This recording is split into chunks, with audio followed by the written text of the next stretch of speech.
I opened my door expecting a delivery, not a realtor standing there with a couple dressed to sign a contract. He announced a private showing as if I were a temporary tenant. And the seller listed on his glossy folder was my parents. I did not argue. I simply closed the door and drove to the only place where the truth cannot lie.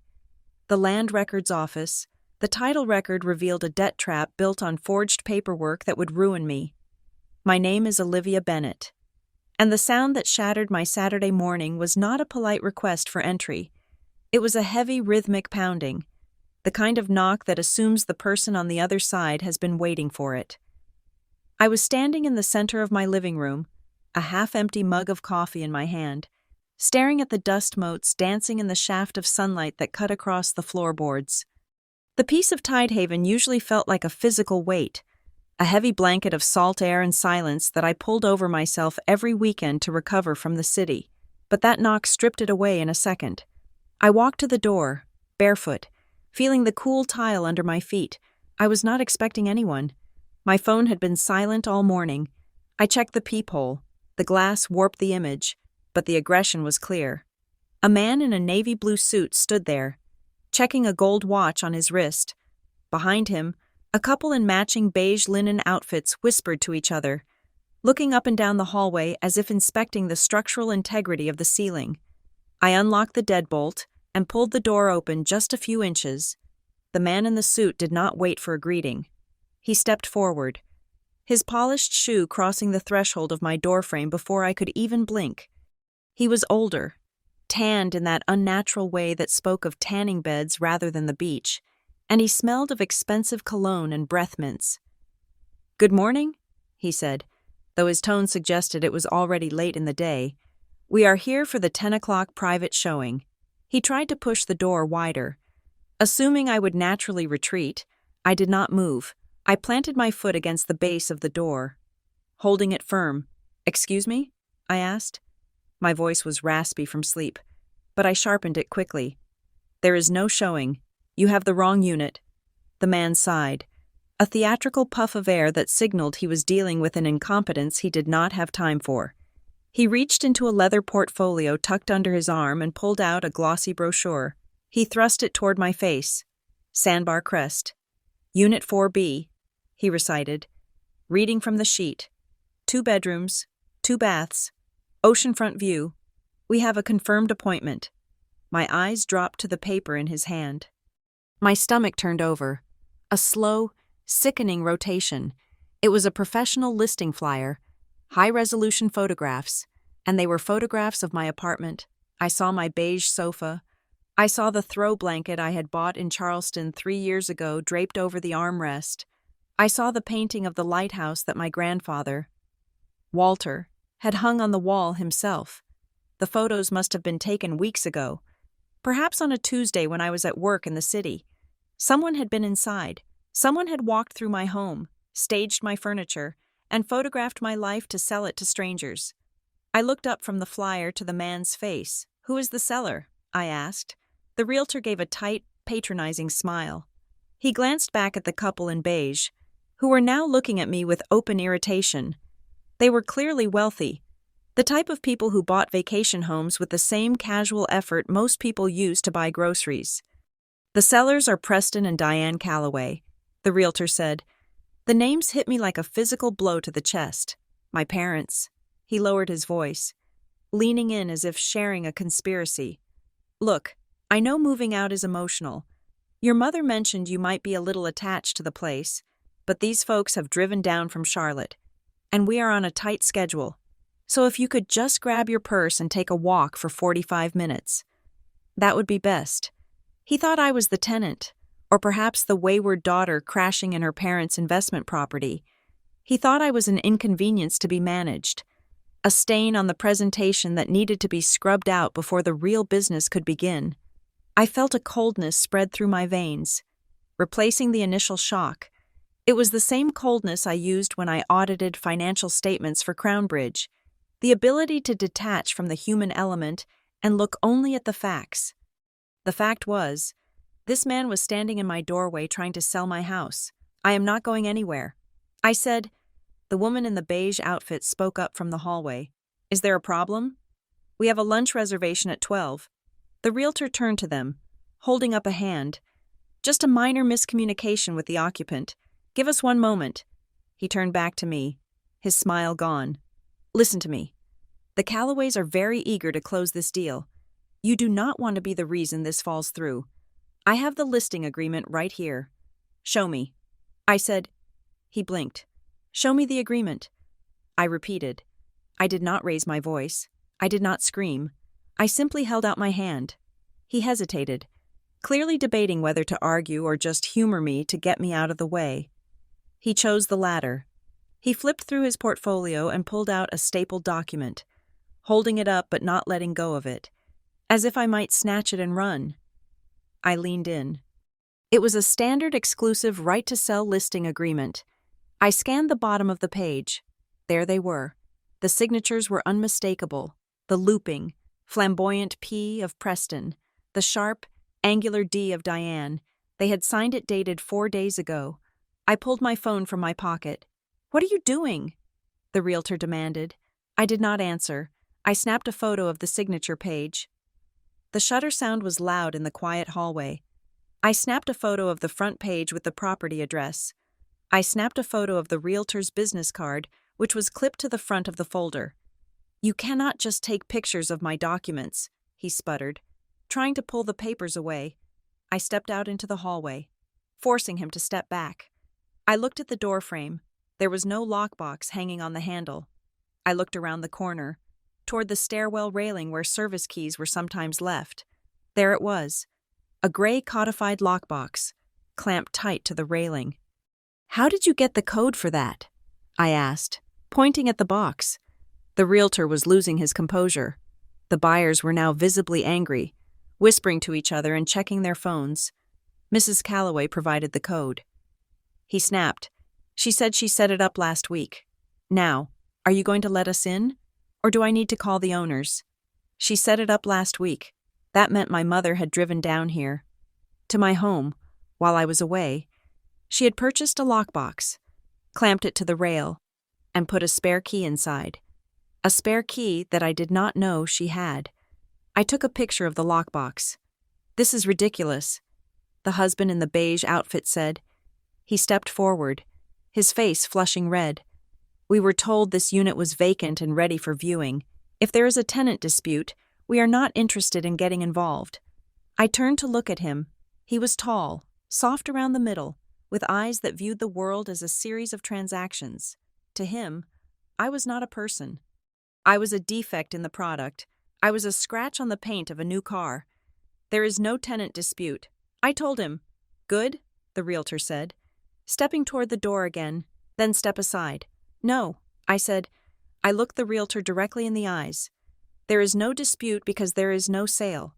The realtor's face went purple. You are obstructing a legal sale. I have a contract with the owners of this property. I did not scream. I wanted to. I wanted to scream until the windows of the hallway shattered. I wanted to scream that my grandfather, Walter Callaway, had deeded this place to me 3 years ago. I wanted to scream that I had spent every holiday here, alone, specifically to get away from the people who had signed that paper. But screaming would make me look crazy. Screaming would make me look like the emotional daughter they had been warned about. Instead, I channeled the ice. There is no showing today. I said. My voice was flat, devoid of any tremor. Get off my floor. The realtor opened his mouth to argue, but something in my expression stopped him. Maybe he saw the absolute lack of fear. Maybe he saw that I was not posturing. Or maybe he just realized that physically forcing his way past a woman in a condo hallway was a lawsuit he did not want. He turned to the buyers. I am so sorry. Let me make a phone call. We will sort this out in 5 minutes. Why don't we wait in the lobby? The woman in beige shot me a look of pure venom. Unbelievable, she muttered. They turned and walked toward the elevator. The realtor lingered for 1 second, pointing a finger at me. Your parents are going to hear about this, he hissed. I did not blink. I stared at him until he lowered his hand and turned away. I waited until the elevator doors dinged and slid open. I waited until they stepped inside. I waited until the doors closed and the hum of the motor faded as they descended to the lobby. Only then did I step back inside my apartment. I closed the door. I locked the deadbolt. I engaged the secondary privacy latch. I leaned my back against the cool wood of the door and slid down until I was sitting on the floor. My heart was hammering against my ribs like a trapped bird. My hands, which had been steady while holding the phone, were now trembling so violently I had to set the device down on the floor. Preston and Diane, my parents, they were selling my home. They were selling it right out from under me. I looked around the living room. The morning sun was still shining on the floorboards. But the peace was gone. The apartment felt different now. It felt violated. Knowing my mother had been here, touching my things, measuring the rooms, giving keys to strangers, it made the air feel thin. My first instinct was the childish one. I wanted to pick up the phone and call them. I wanted to demand an explanation. I wanted to hear my father's smooth, reassuring voice telling me it was all a misunderstanding, or my mother's sharp, dismissive tone telling me I was overreacting. I reached for my phone. I hovered my thumb over the contact labeled Mom. Then I stopped. I remembered the look on the realtor's face. Your mother mentioned you might be a little attached. They knew. They knew I would fight. They knew I would be angry. They had prepared the realtor for it. This was not a mistake. This was a strategy. If I called them now, I would just be playing my part in their script. I would be the hysterical daughter, and they would be the calm, rational parents doing what was best for the family. They would gaslight me until I questioned my own memory. They would talk over me. They would win. I lowered the phone. No, I would not call them. I looked at the photos I had taken, the signatures on the listing agreement, the lockbox on the rail. My grandfather, Walter, had told me once, long ago, when I was just a teenager watching him organize his study, Olivia, in this world, people lie. But paper does not. If you want to know the truth, never ask the person, ask the record. I stood up. My legs felt shaky, but my mind was clearing. The panic was receding, replaced by a sharp, focused clarity. I did not need to ask Preston and Diane why they were selling my house.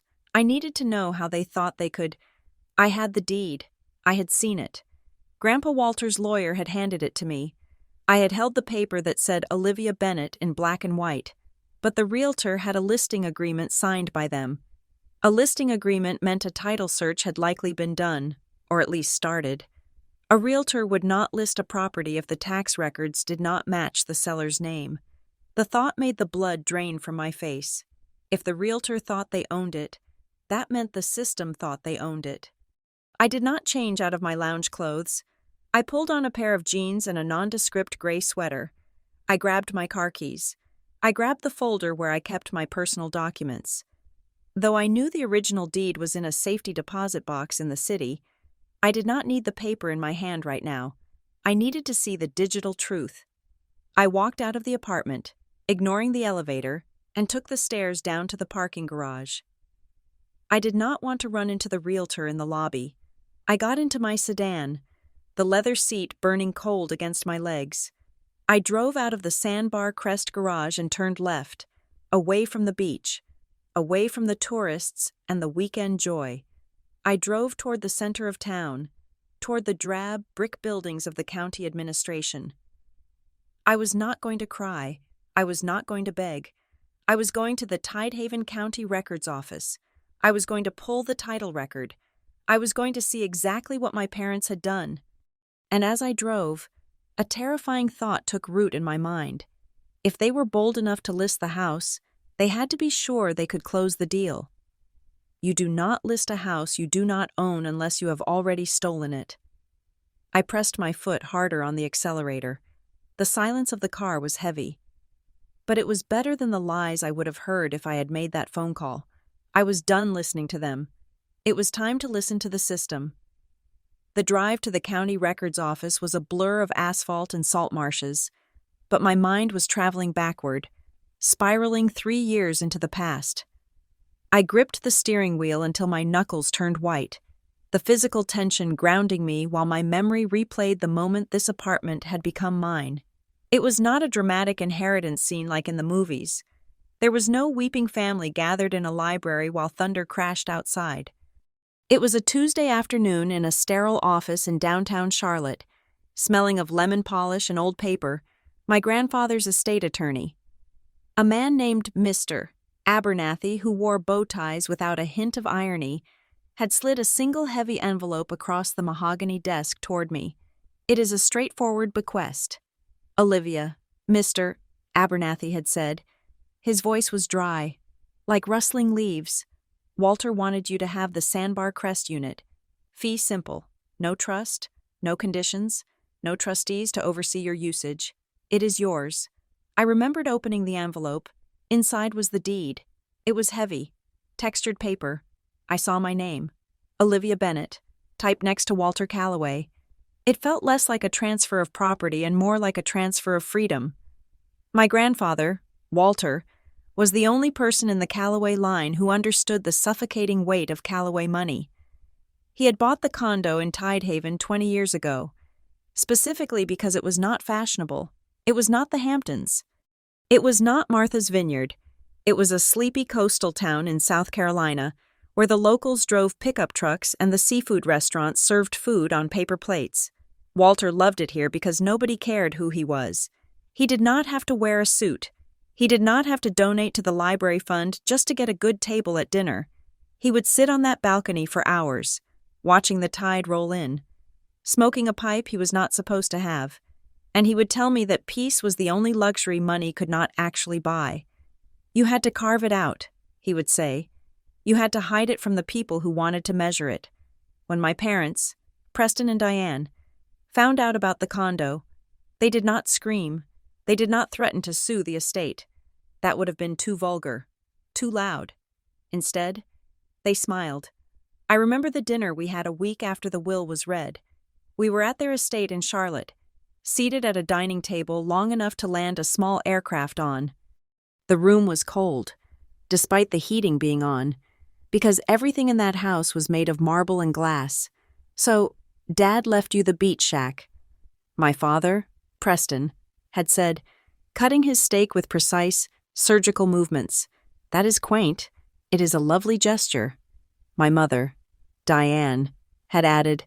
She took a sip of wine, her eyes scanning me with that critical radar-like sweep she used to detect a loose thread or a gained pound. "But honestly, Olivia, are you sure you want the headache? Oceanfront property is a maintenance nightmare. The salt air eats everything. The HOA fees are criminal. I can handle it." I had said.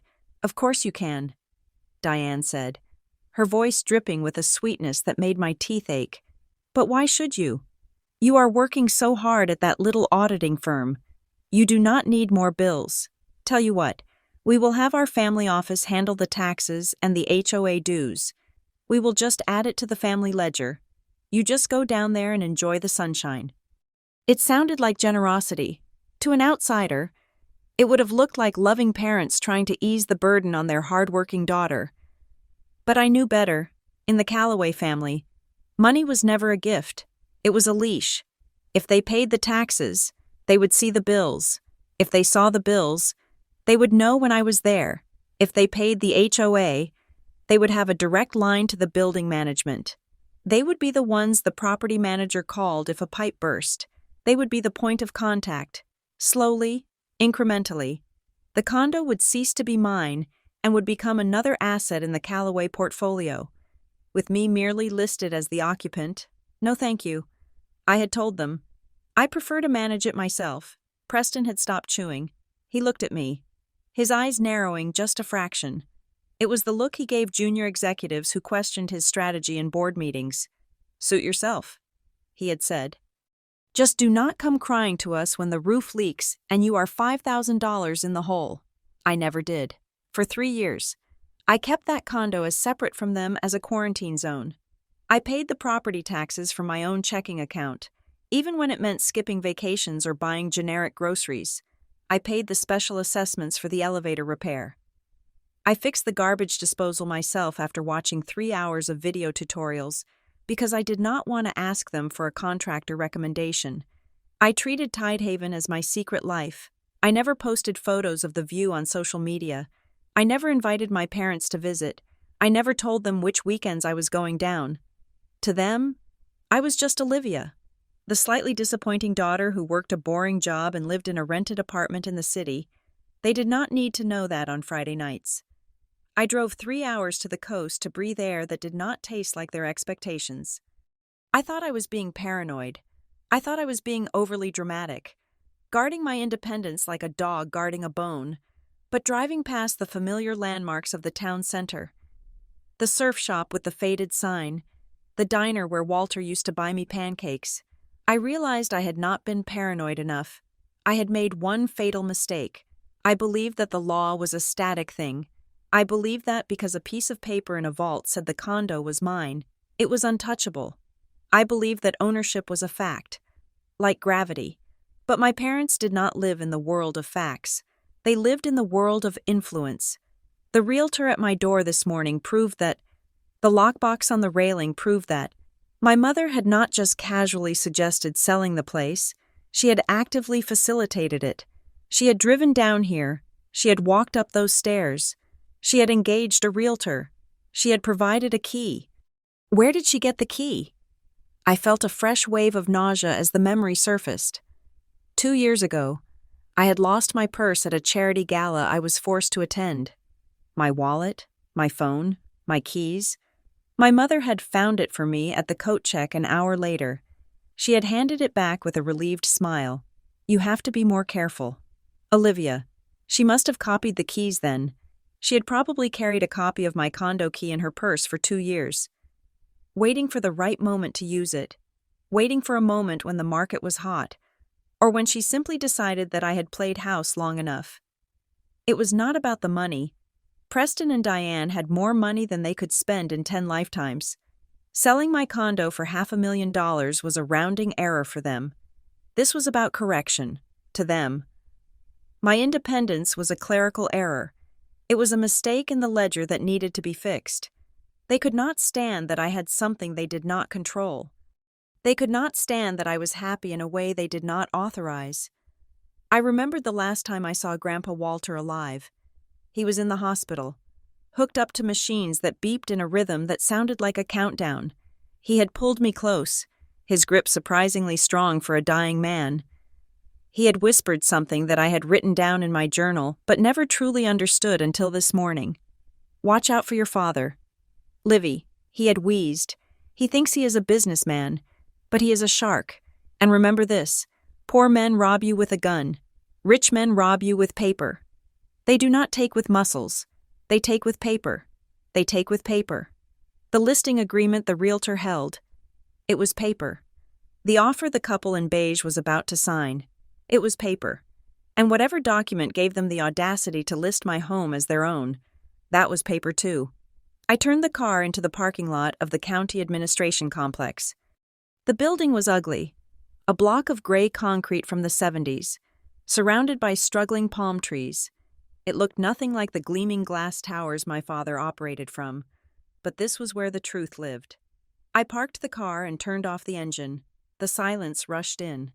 I checked my reflection in the rearview mirror. I did not look like a victim. I looked tired. Yes, my hair was pulled back in a messy bun, and I was wearing a gray sweater that was starting to pill at the sleeves. But my eyes were clear. I was not going to cry. I was not going to make a scene. My parents expected me to be emotional.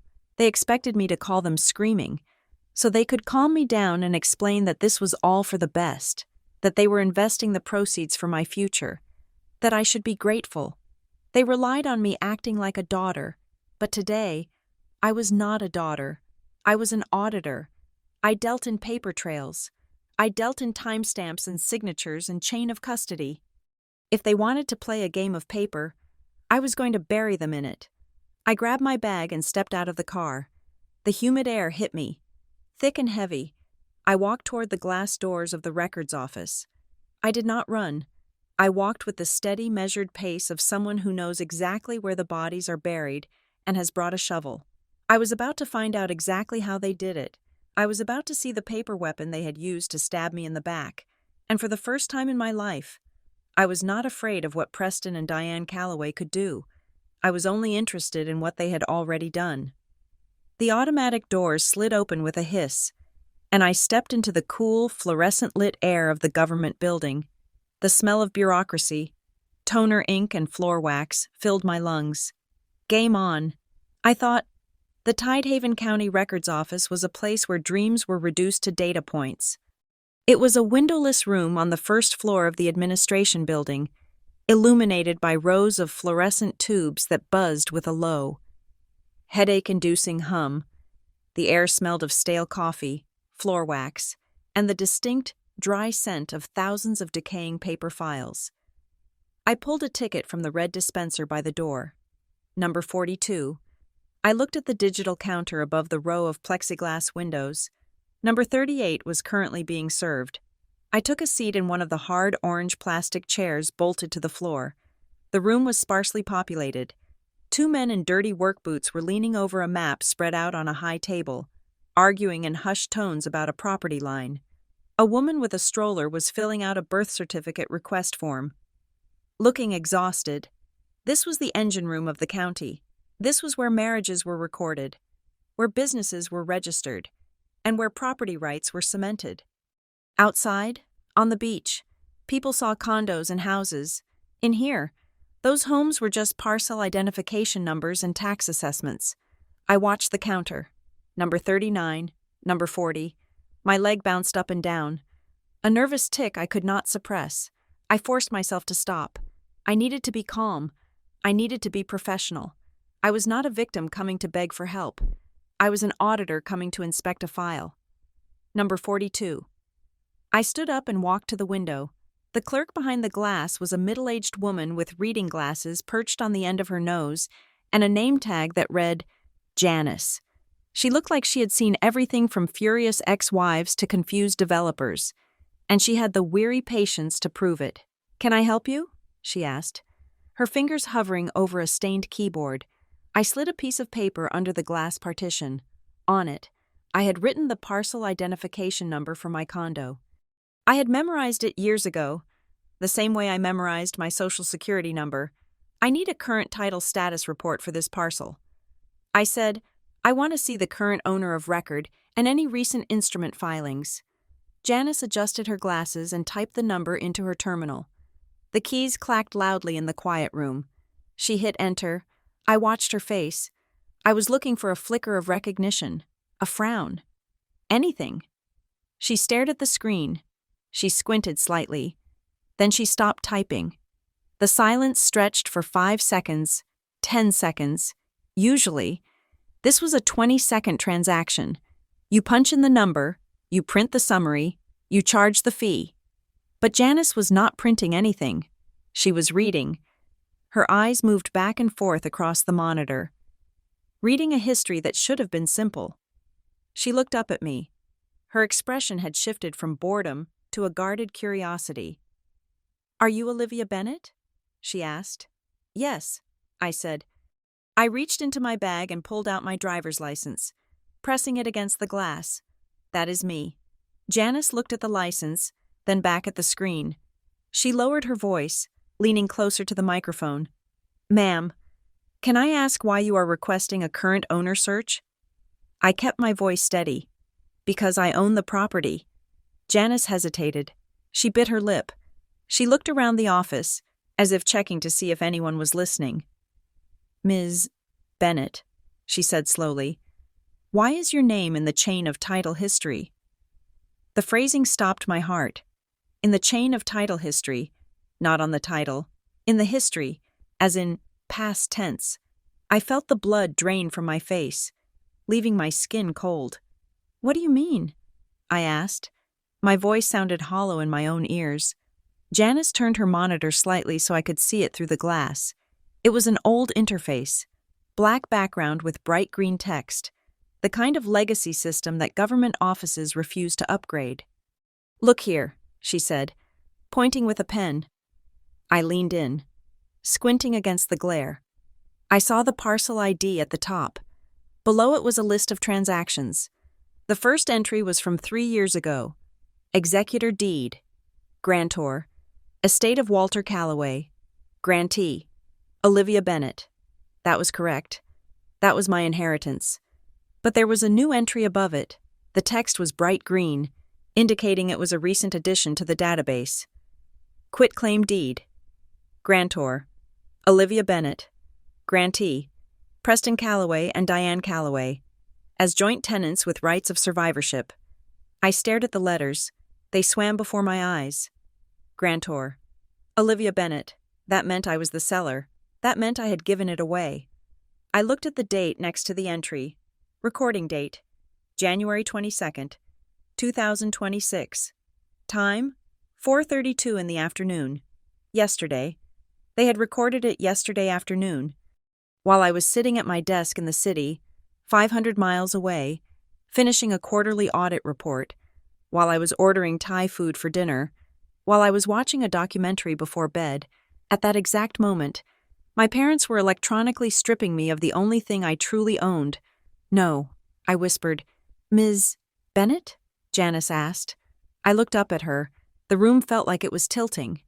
That is not possible, I said. My voice was louder now, shaking with a tremor I could not control. I did not sign that. I was not even in the state yesterday. Janice's eyes widened. She pulled the keyboard back toward her. You are saying this is a fraudulent instrument? She asked. I am saying I am the owner of this property. I said, gripping the ledge of the counter, show me the document, please. I need to see the image. Janice nodded quickly. She typed a command. A moment later, a laser printer behind her whirred to life. It churned out 3 pages. She grabbed them, stapled them, and slid them under the glass. I picked up the papers. My hands were trembling so hard the paper rattled. It was a standard South Carolina quitclaim deed form. I recognized the layout. It was the kind of form you could download from a legal website for $20. At the top, in bold letters, quitclaim deed. The preamble stated that Olivia Bennett, for the consideration of $10 and other good and valuable consideration, hereby released and quitclaimed all rights, title, and interest to Preston and Diane Calloway. $10. They had bought my sanctuary for $10. I scanned down the page to the signature block. There was a line with my name typed under it, and above the line was a signature. It was my name. It was written in blue ink.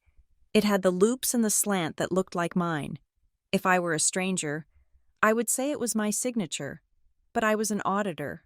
I looked at signatures for a living. I looked for the hesitation marks, the pen lifts, the pressure points. I looked at the O in Olivia. I always closed the loop of my O at the top. This signature left it open, just a fraction. I looked at the T in Bennett. I crossed my T with a sharp, upward slash. This cross was flat, horizontal, careful. It was a forgery, a high-quality, practiced forgery, but a forgery nonetheless. I looked at the notary block at the bottom.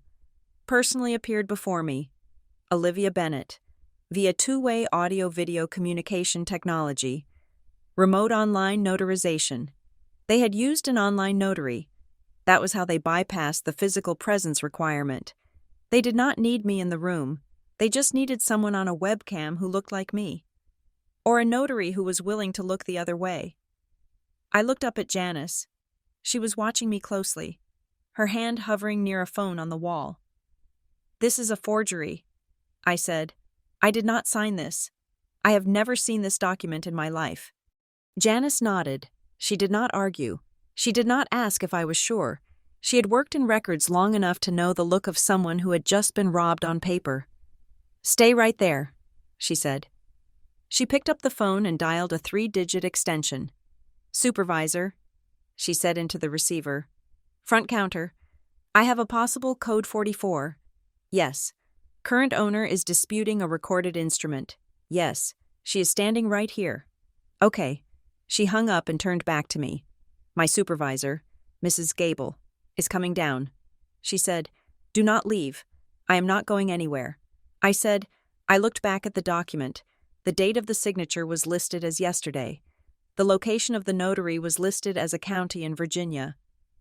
I had been in my office in Charlotte all day. I had badge swipe logs to prove it. I had email timestamps.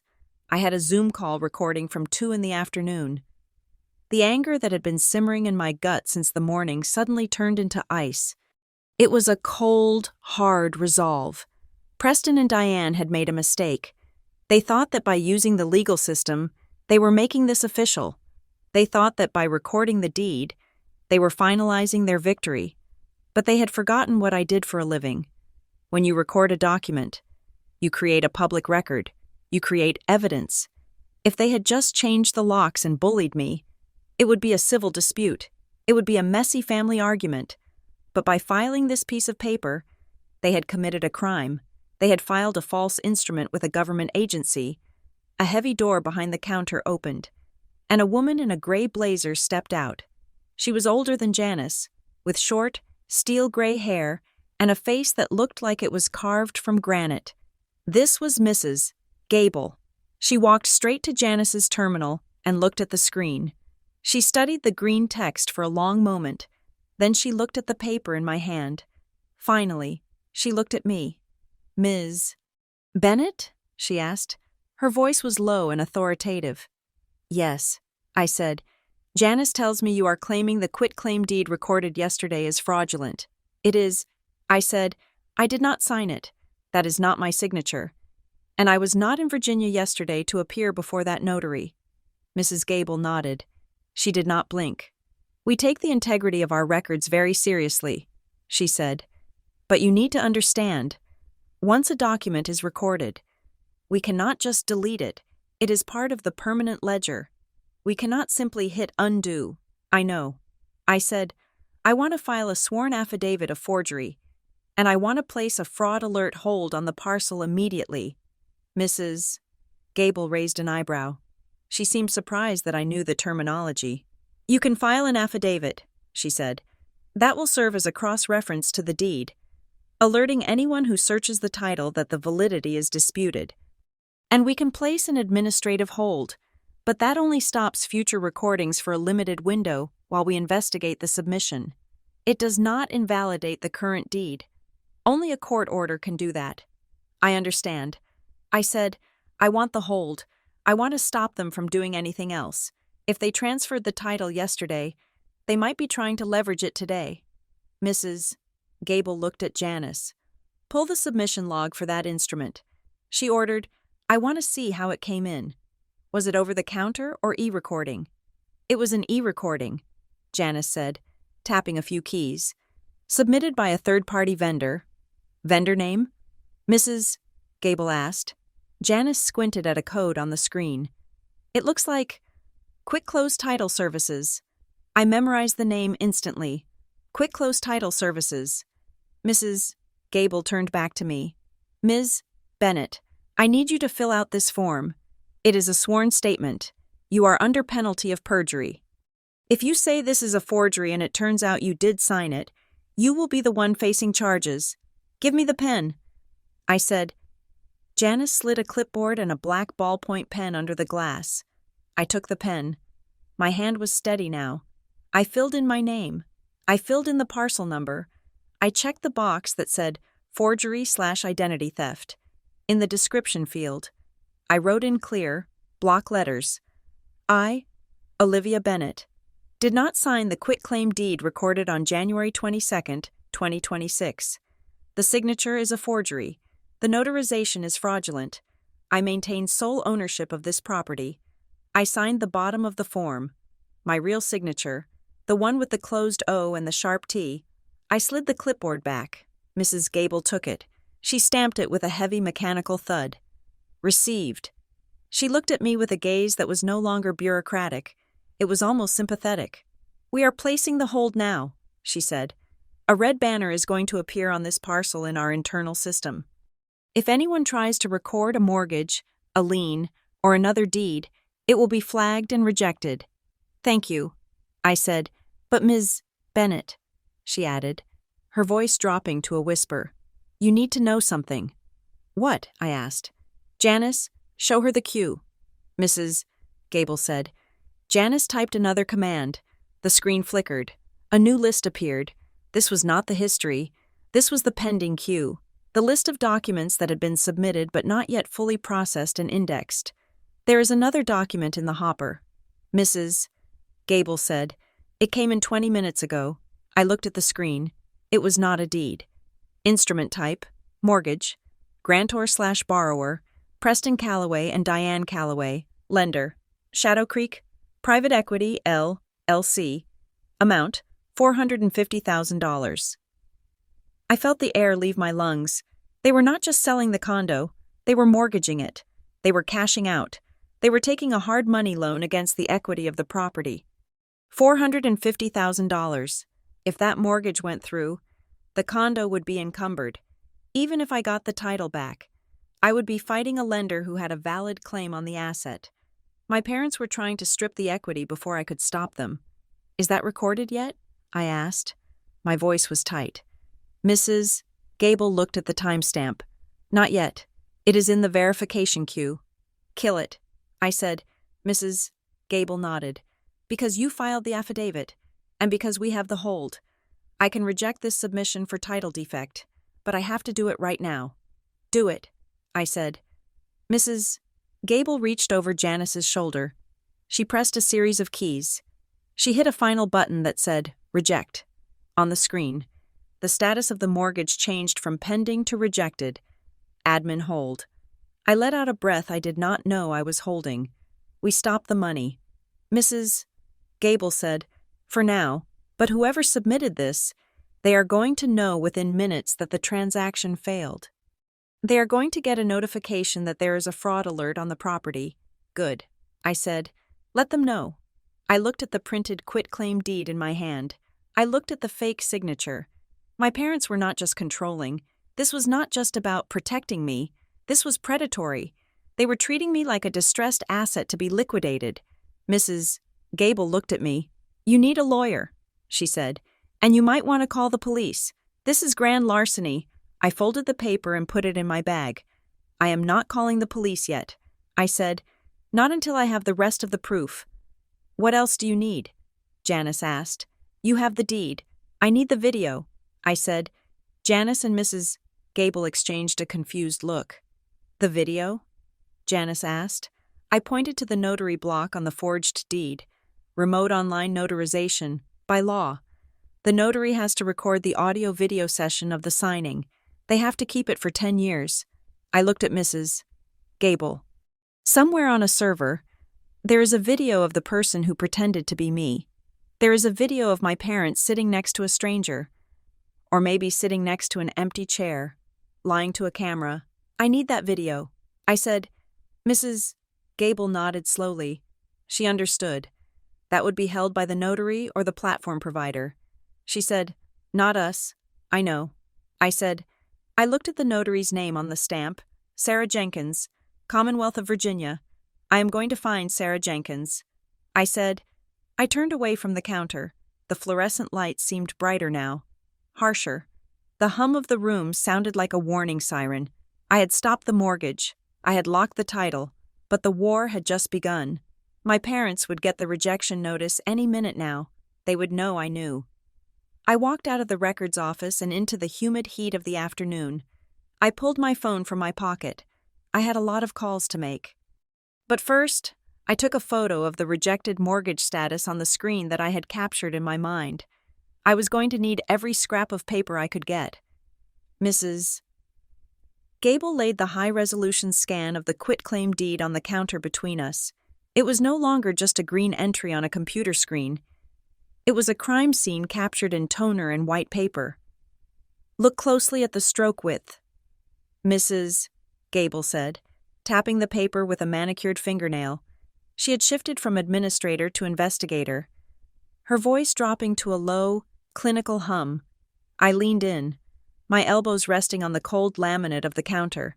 I had audited thousands of documents in my career at Crownbridge, hunting for the slight tremors of fraud in corporate ledgers.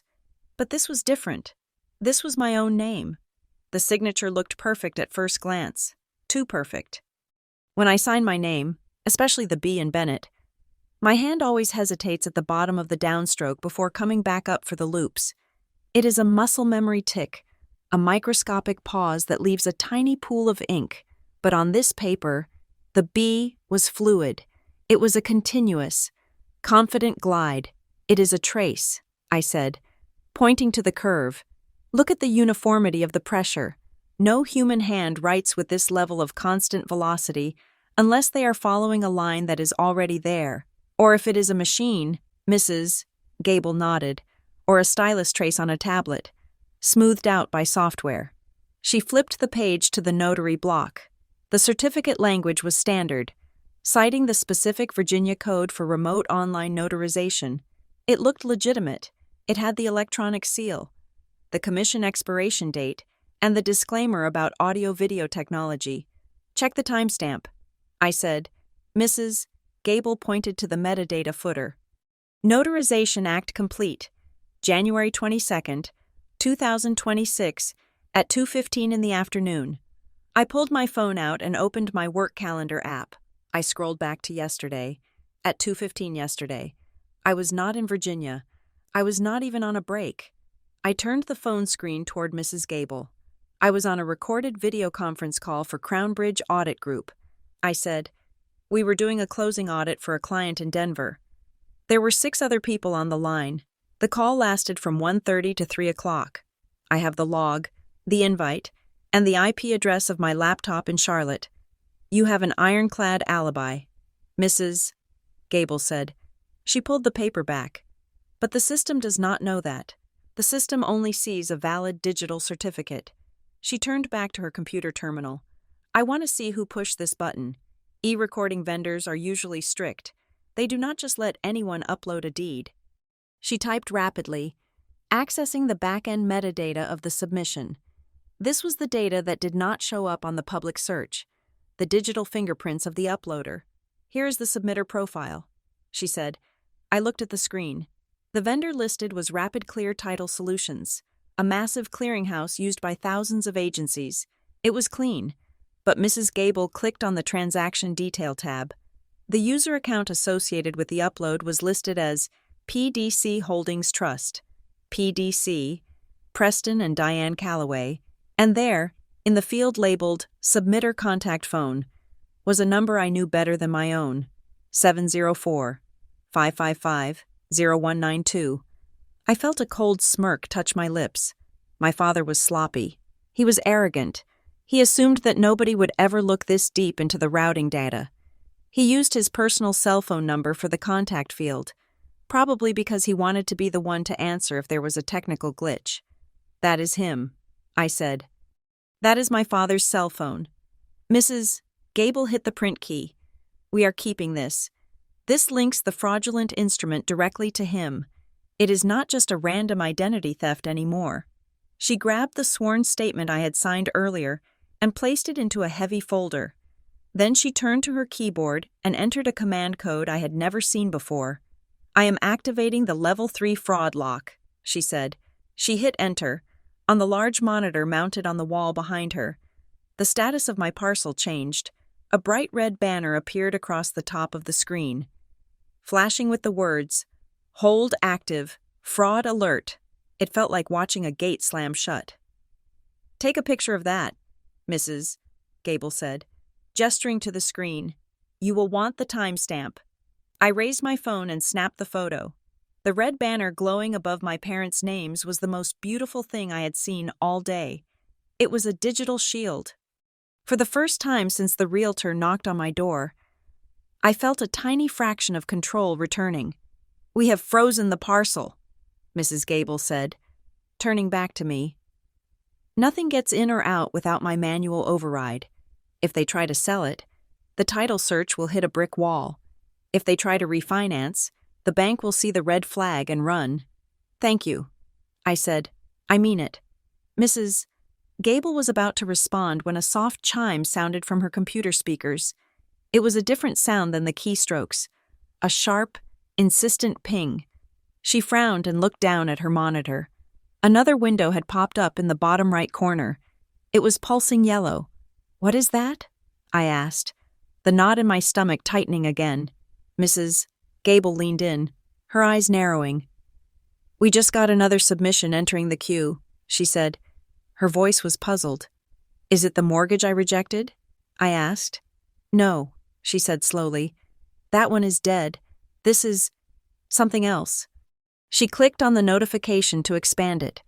The color drained from her face.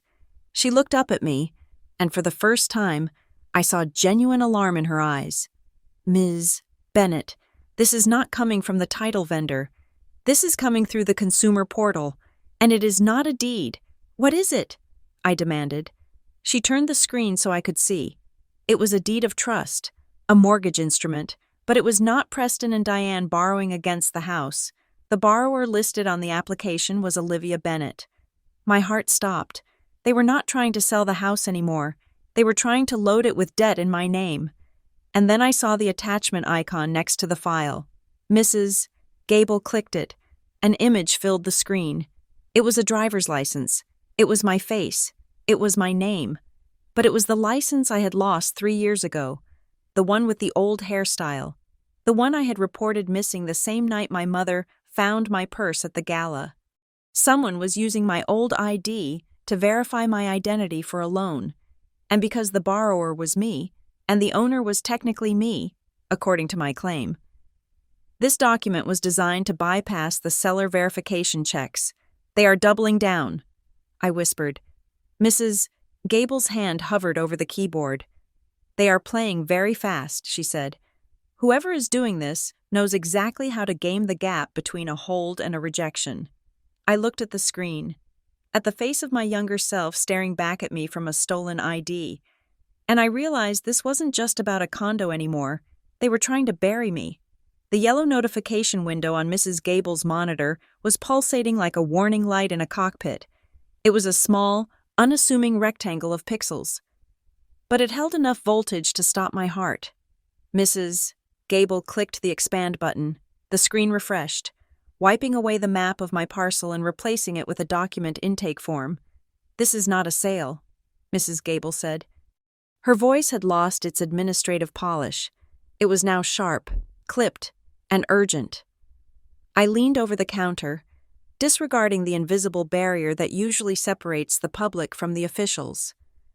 I needed to see the text. The header at the top of the digital document read, Deed of Trust. In South Carolina, we do not use mortgages. We use deeds of trust. But the function is the same. It is a lien. It is a promise to pay back a massive amount of money, secured by the property, if you do not pay. They take the house. I scanned down to the field labeled grantor/borrower. I expected to see my father's name. I expected to see Preston Calloway. After all, according to the fraudulent quitclaim deed they had just recorded yesterday, he was now the owner. It would make sense for him to borrow against his new asset. But the name on the screen was not Preston Calloway. Borrower, Olivia Bennett. I stared at the name. The letters seemed to vibrate against the white background. I felt a wave of dizziness that had nothing to do with the heat outside. The room seemed to tilt. They are not just taking the condo. I whispered. Mrs. Gable looked at me, her eyes wide. She understood it at the same moment I did. If Preston had applied for the loan, he would be liable for the debt. He would get the cash. Yes, but the repayment obligation would sit on his credit report. But by listing me as the borrower, they were executing a far more malicious maneuver. They were taking out a loan in my name. They intended to siphon off the cash proceeds, likely directed to a bank account they controlled, and leave me with the debt. They were not just stealing my asset. They were handing me a $450,000 anchor and throwing me into the ocean. Look at the lender, Mrs. Gable said, pointing to the line below. Lender. Shadow Creek Private Equity, LLC. It was a hard money lender. These were not traditional banks.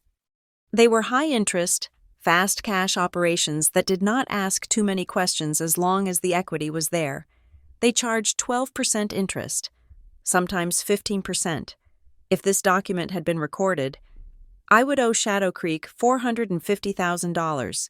The monthly payments would be nearly $4,000. I could never afford that on my auditor's salary. I would default in 2 months.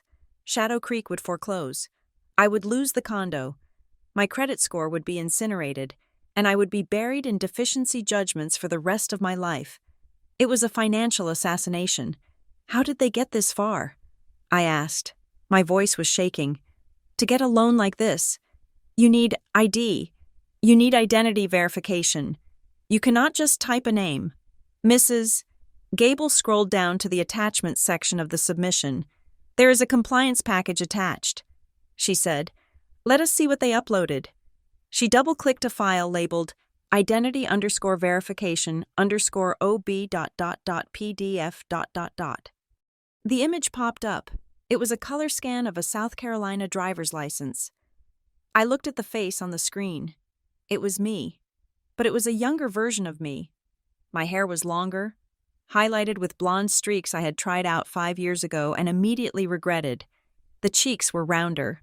It was the face of a 25-year-old who still thought her parents were just difficult, not dangerous. I instinctively reached for my purse and patted the side pocket where my current license sat. That is my old license, I said. The words came out as a hiss. I lost that license 3 years ago. I remembered the night vividly. It was the Callaway Foundation's annual spring gala.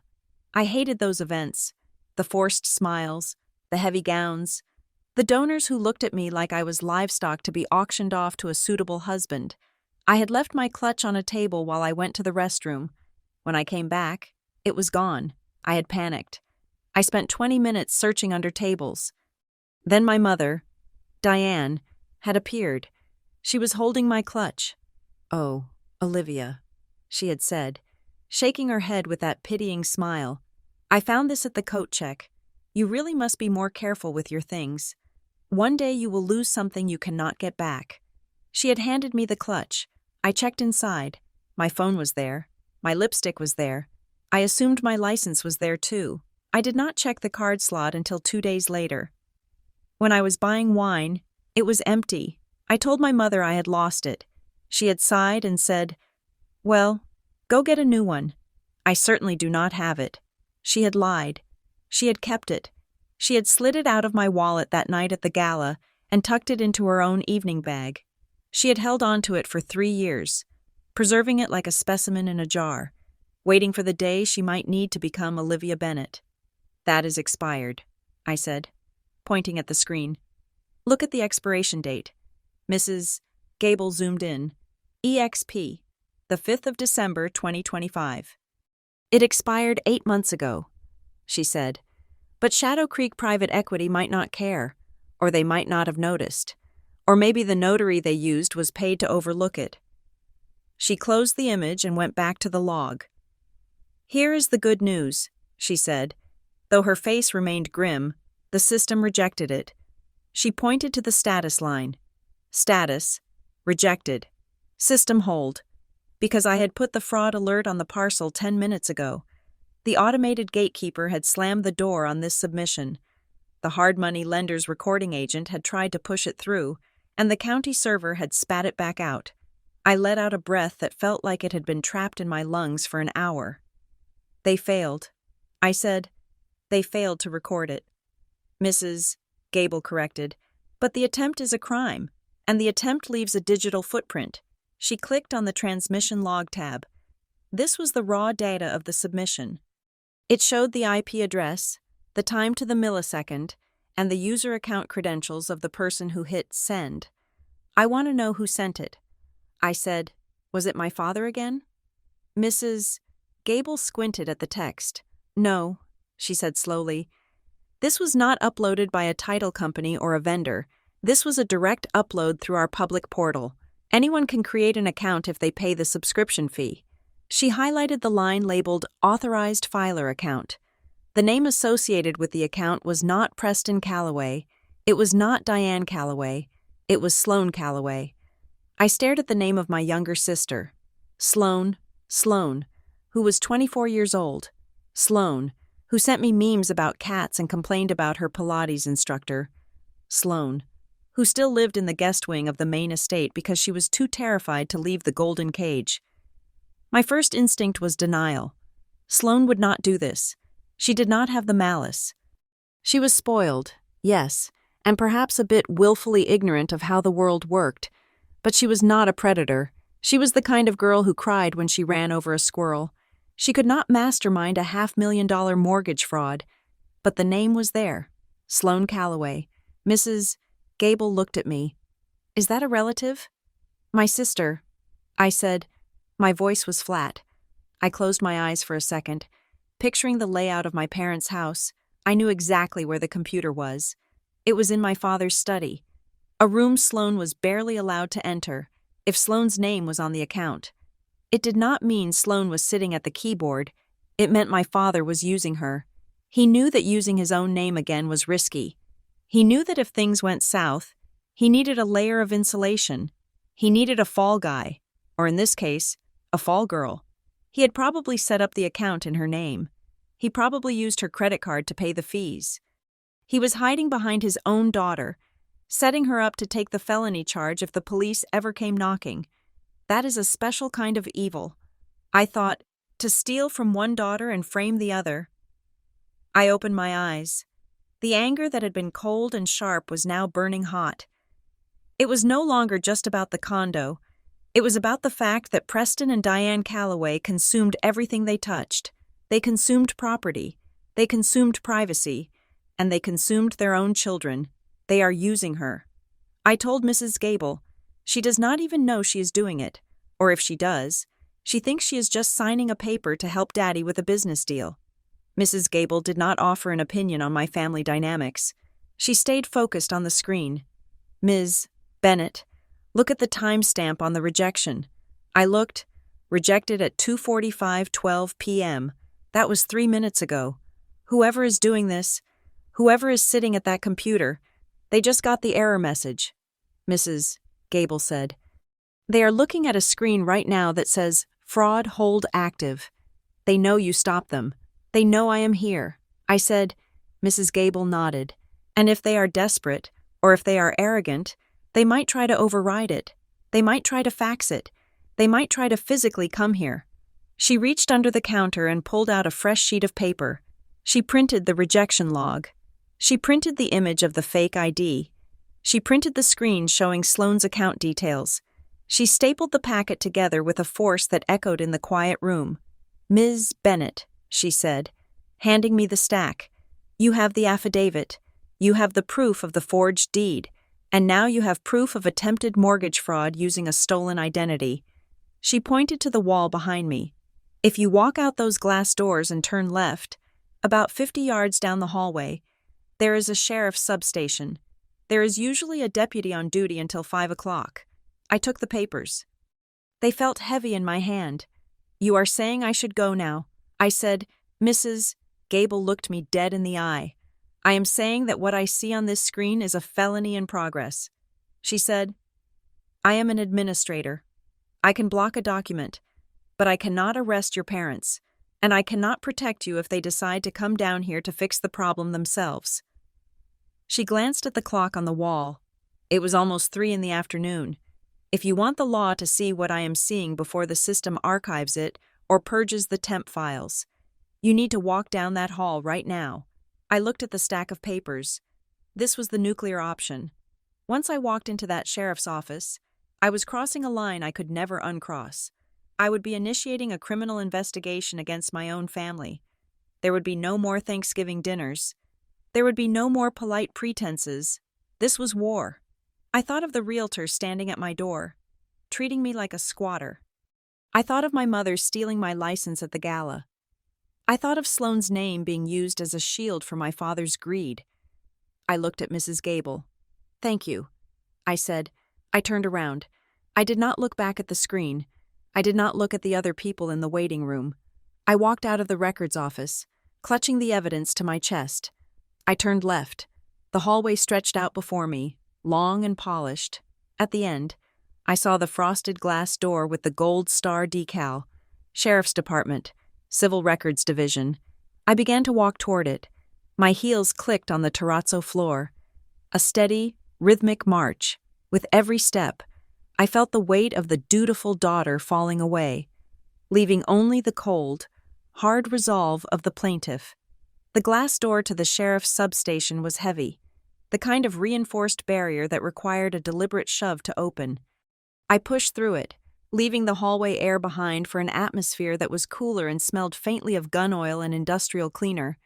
The front desk was elevated, a high counter meant to separate the civilians from the law. Behind it sat a deputy who looked like he was nearing the end of a long shift. His name tag read, Deputy Miller. He was broad-shouldered, with a crew cut that was starting to gray at the temples, and he was typing a report with 2 fingers.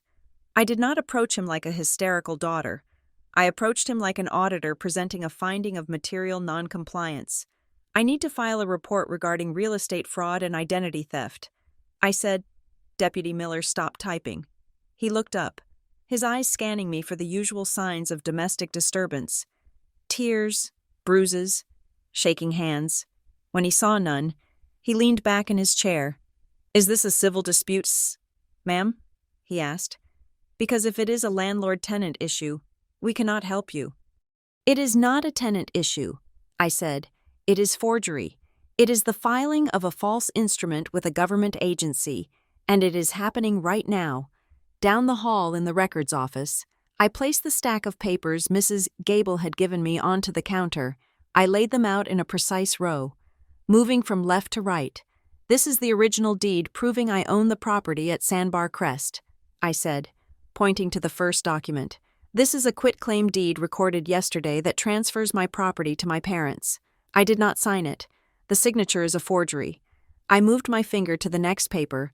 This is the sworn affidavit of forgery I just filed with the recording supervisor. And this, I said, tapping the final and most damning piece of paper, is the log of an attempted mortgage submission that came through the system 10 minutes ago. It uses my name as the borrower and attaches a driver's license that I reported lost 3 years ago. Deputy Miller looked at the papers. He looked at the timestamps. He looked at the rejection log. He stood up. The chair creaked under his weight. He picked up the quitclaim deed and held it under the desk lamp. You are saying you were not present for this notarization? He asked. I was in Charlotte. I said, I have work logs to prove it. This was done via remote online notarization. He looked up sharply. Ron, he said, that changes things. Why? I asked. Because if they used a remote notary, there is a digital footprint that goes beyond just a signature. He explained. There is video. There is an IP log of where the signers were sitting. There is an audit trail of every click. He opened a drawer and pulled out a fresh case file folder. We need to secure that data immediately. He said, in my experience, these digital notary platforms purge their temporary cache or lose sessions if a vendor account gets flagged. We need a preservation request. He walked around the counter, opening the gate that separated the lobby from the secure area. Show me, he said. Take me to the supervisor. We walked back down the hallway together. The sound of his boots on the terrazzo floor was heavy and authoritative, a stark contrast to the clicking of my heels. People in the hallway parted to let us through. Having a uniformed deputy walking beside you changes the way the world looks at you. You are no longer just a woman with a grievance. You are a woman with the state behind her. We entered the records office. The line had grown longer, but Deputy Miller walked straight to the front, bypassing the ticket machine. Mrs. Gable was still at her station. When she saw the deputy, she did not look surprised. She simply nodded. Deputy, she said. Mrs. Gable, show me the screen. Deputy Miller said. She turned the monitor. The red banner was still pulsing at the top. Hold active, fraud alert.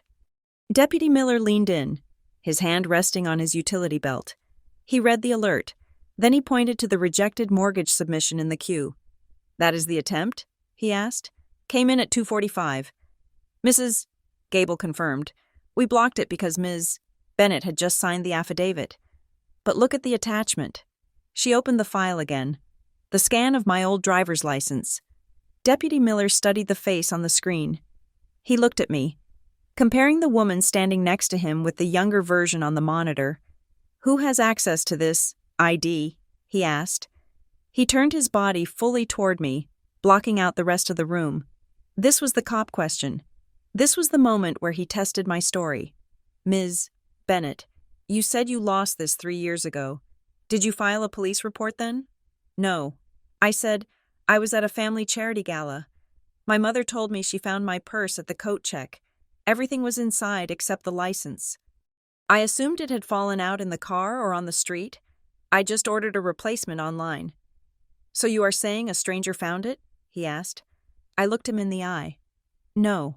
I said, I am saying my mother had my purse for 20 minutes before returning it to me, and the only place a copy of this license would exist, a high-resolution scan like that, is in the files of the people who raised me. Deputy Miller held my gaze for a long moment. He was assessing the weight of my accusation. I was accusing my parents of identity theft. Do they have a history of this? He asked. They have a history of control. I said, my father keeps copies of all my documents, my birth certificate, my social security card, my passport. He keeps them in a fireproof safe in his study. He told me once it was for safety. Deputy Miller nodded slowly. Safe for him, not for you. He turned back to Mrs. Gable. Who is the settlement agent on the mortgage attempt? He asked, not the submitter. The title company handling the money. Mrs. Gable clicked on a tab labeled Settlement Details, Blue Ridge Title and Escrow. She read, They are listed as the closing agent. Blue Ridge. The deputy repeated. They are local. They have an office on Main Street. He turned to me. Ms. Bennett, take out your phone. I reached into my bag and pulled out my smartphone. I want you to call them, he said. Right now. Put it on speaker. I want to hear what they say when you give them the file number.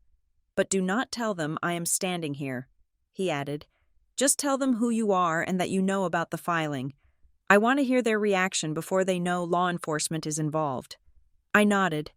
My fingers felt cold as I typed the number for Blue Ridge Title and Escrow into the keypad. Mrs. Gable provided the number from the screen. I pressed the green call button and tapped the speaker icon. The phone rang once, twice. Blue Ridge Title and Escrow. This is Sarah speaking. How can I direct your call? The voice was cheerful, professional, completely unaware that it was answering a call from a crime scene. I took a deep breath. My name is Olivia Bennett. I said, I am calling regarding a file number you have in your system. I read the reference number off Mrs. Gable's screen. One moment, please, the receptionist said. Hold music filled the air between the deputy, the supervisor, and me. It was a light jazz tune that felt absurdly cheerful given the circumstances. Deputy Miller stood perfectly still, his head cocked to the side. Listening. The music stopped. This is Mark, senior closing officer, a male voice said. He sounded rushed. I have the file for the Callaway refinance here. We are actually prepping the final package right now. Are you calling with the wire instructions? Ms. Bennett? My stomach dropped. They were prepping the package. They were moving forward. No, I said, I am calling to inform you that the identity verification documents provided to you are stolen. I am the real Olivia Bennett. I did not apply for a loan. I did not authorize this transaction. There was a silence on the other end. A long, heavy silence. Excuse me? Mark said. His tone had shifted from rushed to cautious. I am standing in the county records office. I said, we have just placed a fraud hold on the parcel. The deed recorded yesterday is a forgery. The mortgage you are trying to close is based on a stolen ID. I could hear the sound of typing on the other end. Fast, frantic typing. Ms. Bennett, Mark said, his voice tighter now. We received a verified intake form from the borrower portal. We have a RON certification scheduled. It is fraudulent. I cut him off, and I'm formally notifying you to freeze this file. I looked at Deputy Miller. He nodded and made a cut motion with his hand, signaling me to escalate. And, I added, reading the phrase Deputy Miller had written on a notepad and slid toward me, I am requesting the immediate preservation of all digital evidence associated with this file, including IP logs and communication history. There was a pause, then a click. Ms. Bennett, please hold for our compliance manager. The music returned. Deputy Miller whispered, Good. You spooked them.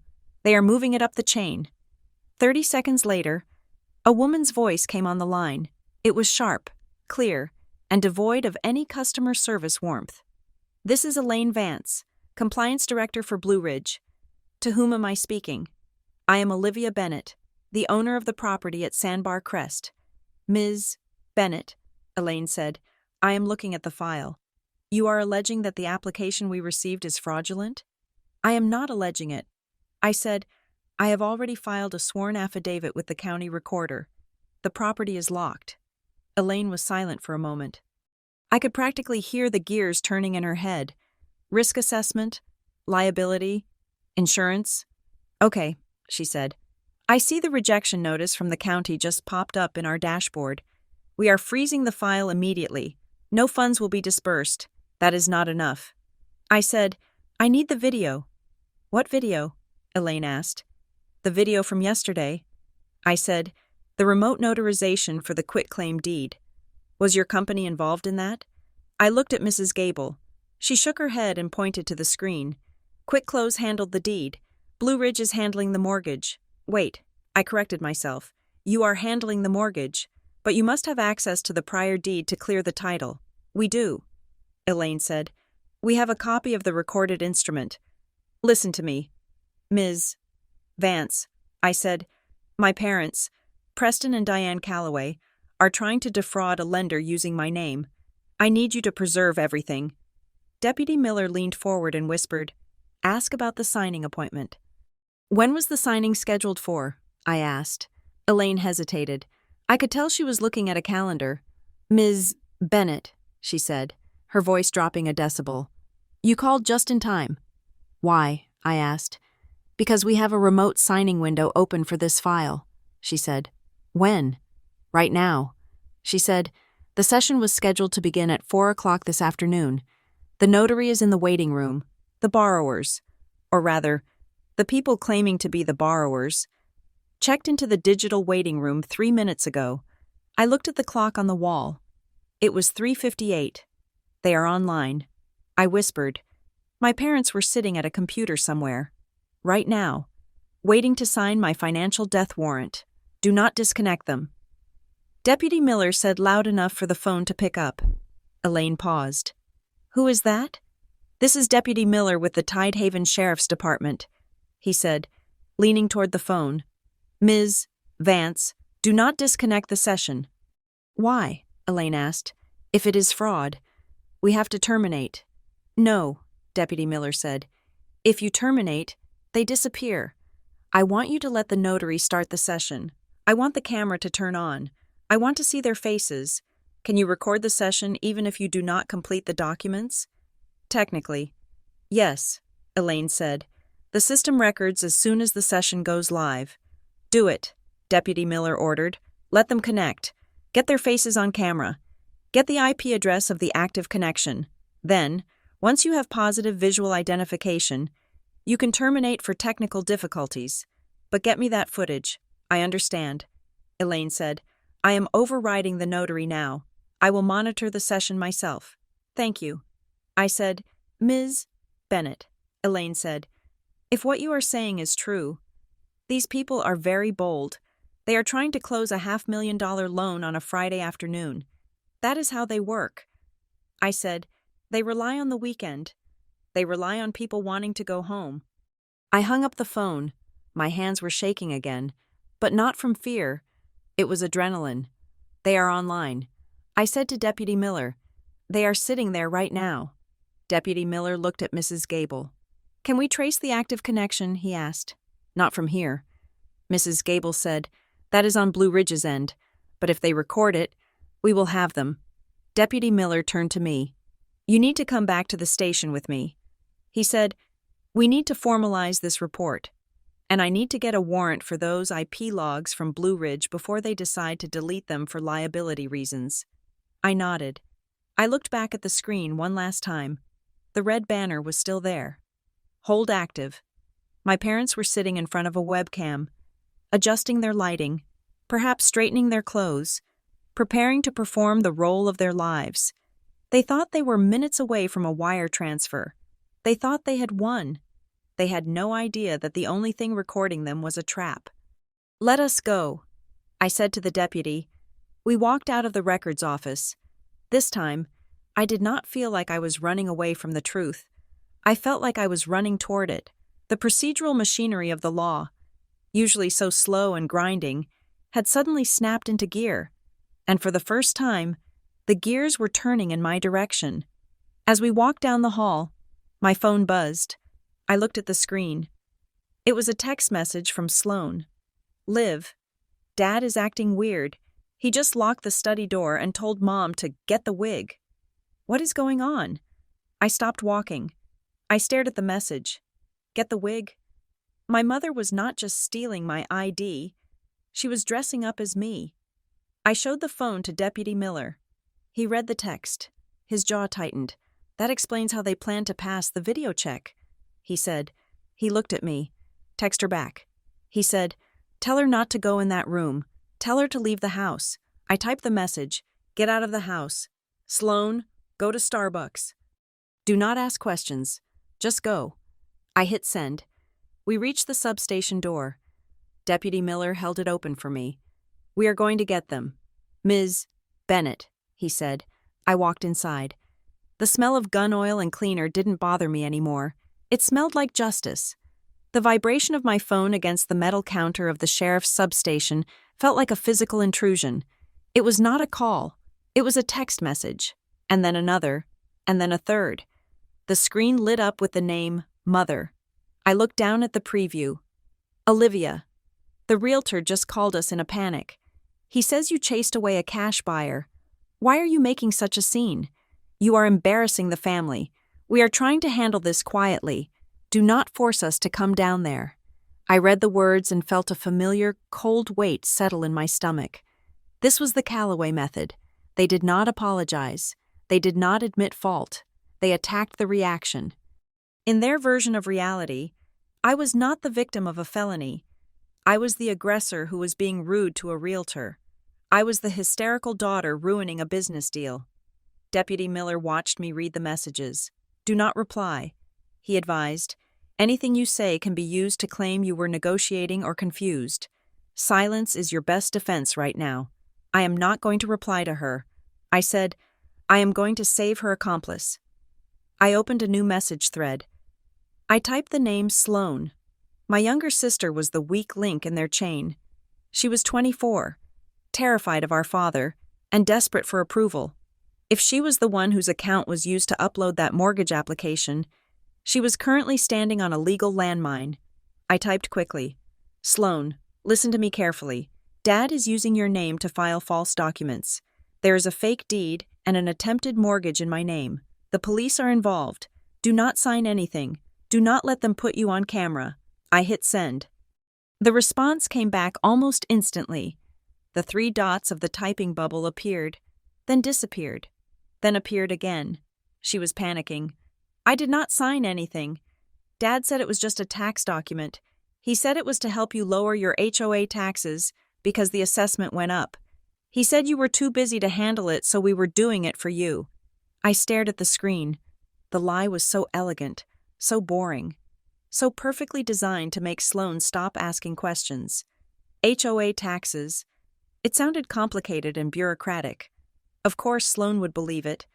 Of course she would hand over her login details or sit in front of a computer if she thought she was helping her big sister save money. I showed the phone to Deputy Miller. He read it and shook his head. "That is the trap," he said. "He makes her an accessory to fraud by framing it as a favor." My phone buzzed again. This time it was an image message from Diane. I opened it. It was a photograph taken in the hallway of my condo building. It was a close-up of my front door, but the handle was different. My brushed nickel lever was gone. In its place was a heavy digital keypad lock. It was black, modern, and industrial. Below the photo was a caption. "Since you are being difficult about access, we had to secure the unit. We cannot have you damaging the asset before the sale. We will send you the code when you calm down." I felt the blood rush to my face. It was a violation so intimate it made my skin crawl. They had drilled into my door. They had physically locked me out of the home my grandfather gave me. Deputy Miller looked at the photo. His expression hardened. "That is unlawful self-help," he said. "What does that mean?" I asked. "In South Carolina, a landlord or a disputing owner cannot just change the locks to evict someone." He said, "You have to go through a magistrate. You have to get a writ of possession. By doing this, especially while the title is in dispute, They are proving intent to deprive you of your property. They just handed us evidence of an illegal eviction." He tapped the screen. "Save that photo," he said. "That lock is not security. That lock is a confession. We need to go back to the records desk." I said, "I need to make sure the hold is still active. If they are changing locks, they are getting desperate." We left the substation and walked back down the long hallway toward the records office. The air in the building seemed thicker now, heavy with the late afternoon humidity and the tension radiating from my shoulders. As we approached the glass doors of the records office, I saw movement at the front counter. Mrs. Gable was standing up, her posture rigid. She was blocking the pass-through window with her body. Standing on the other side of the glass was a man. He was wearing a charcoal gray suit that cost more than the annual salary of everyone in the room combined. His hair was silver, perfectly coiffed. He stood with the relaxed, expansive posture of a man who owns the building, or at least assumes he could buy it if he wanted to. It was my father, Preston Calloway. He was holding a large manila envelope. He was smiling at Mrs. Gable, a charming, patient smile that did not reach his eyes. I stopped walking. My breath caught in my throat. He was here. He had not just sent an electronic submission. He had driven down. He was trying to force the issue in person. Deputy Miller placed a hand on my arm. "Stay behind me," he said. We walked into the room. "I can assure you, it is just a clerical error," I heard Preston say. His voice was smooth, a baritone that had closed 1,000 deals. "The electronic submission system glitching is hardly my fault. We just want to file a corrective deed to clean up the chain of title. I have the wet ink originals right here." He slid the envelope toward the slot. Mrs. Gable did not touch it. "Mr. Calloway," she said, her voice steady but strained. "As I explained, the parcel is under an administrative fraud hold. I cannot accept any instruments for recording." "Not from you. Not from anyone," Preston laughed. A short, dismissive sound. "Fraud hold? That is absurd. I am the owner. My daughter is confused. She is going through a difficult time emotionally. We are just trying to protect her interests. If you just look at the—" "Mr. Calloway." Deputy Miller's voice cut through the room like a whip crack. Preston turned slowly. He looked at the deputy, then his eyes slid past the uniform and landed on me. For a second, the mask slipped. I saw the flash of pure, unadulterated rage in his eyes. It was the look he gave me when I refused to major in business. It was the look he gave me when I moved out. It was the look of a man who looks at a tool and finds it broken. But he recovered instantly. The smile returned, though it was tighter now. "Officer," he said, "and Olivia, I see you decided to involve the authorities in a family misunderstanding. It is not a misunderstanding." "Preston," I said. I did not call him Dad. I could not bring myself to use the word. Preston sighed, shaking his head as if I were a toddler throwing a tantrum in a supermarket. "Livy, please," he said. "You are overreacting. We can discuss this in the car. I told your mother to wait in the parking lot. We are worried about you." "Step away from the counter." "Sir," Deputy Miller said. He walked forward, placing himself between Preston and me. Preston looked at the deputy with mild amusement. "Officer, I am simply trying to file a corrective deed," he said. "There was a mix-up with the notary dates on the previous filing. A Scrivener's error. We just want to expunge the old record and replace it with the corrected one. It is a standard procedure." I looked at Mrs. Gable. She looked at me. A corrective deed. That was his play. He was not admitting fraud. He was claiming it was a mistake. Whoops, wrong date. Whoops, wrong signature page attached. If he could get the county to accept a correction, he could effectively delete the forged deed and replace it with a new one that perhaps he had bullied Sloan into signing, or one he had forged better this time. He was trying to rewrite history before the ink was dry. "That is not how it works," I said. "You cannot correct a forgery with more paper." Preston ignored me. He kept his eyes on the deputy. "Officer, surely you have real crimes to investigate," he said. "This is a civil property dispute. I am the father. I paid for the condo originally. You did not pay for it." I interrupted. Grandpa Walter paid for it, and he left it to me." Preston's jaw clenched. The vein in his temple pulsed once. Walter was a senile old man who didn't understand tax liabilities. Preston snapped. The mask was slipping again. "Sir," Deputy Miller said, "the parcel is under a Level 3 fraud hold, based on a sworn affidavit. That means no documents, no corrections, no filings. The only person who can lift that hold is a judge." He pointed to the door. "I am going to ask you to take your envelope and leave the building." Preston stared at the deputy. He realized, perhaps for the first time, that his suit and his money were not working here. This was not a boardroom. This was a county office, and the man with the badge was not on his payroll. He picked up the envelope. He tapped it against his palm. He turned to me. He stepped closer, ignoring the deputy's warning hand. "Olivia," he said. His voice dropped to a whisper, intended only for me. "Why are you doing this?" he asked. It was not a question of curiosity. It was an accusation. "You stole my house." I said, "It is a condo," he hissed. "It is a depreciating asset in a second-tier market. Who cares about the condo? We needed the liquidity for a bridge loan. The Shadow Creek deal is worth $20 million. I stared at him. He admitted it. He didn't even realize he was doing it. To him, my home was just collateral. It was just a poker chip he needed to flick into the pot to keep playing his high-stakes game.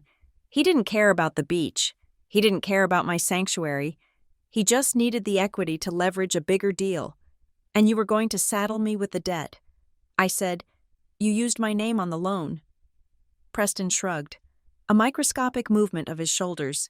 "We would have paid it off in 6 months," he said. "You would never have known. We were going to service the debt. It was a temporary position. And if the deal went bad?" I asked. "If the $20 million didn't come through?"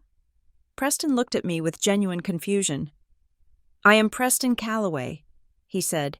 "My deals do not go bad." The arrogance was suffocating. He truly believed he was infallible. He believed he had the right to use my credit, my name, and my home as a safety net for his gambling, simply because he was the patriarch.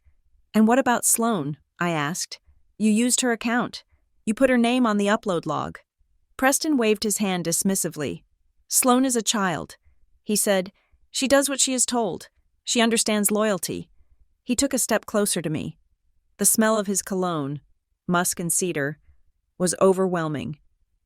"Think about what you are doing, Livy," he said.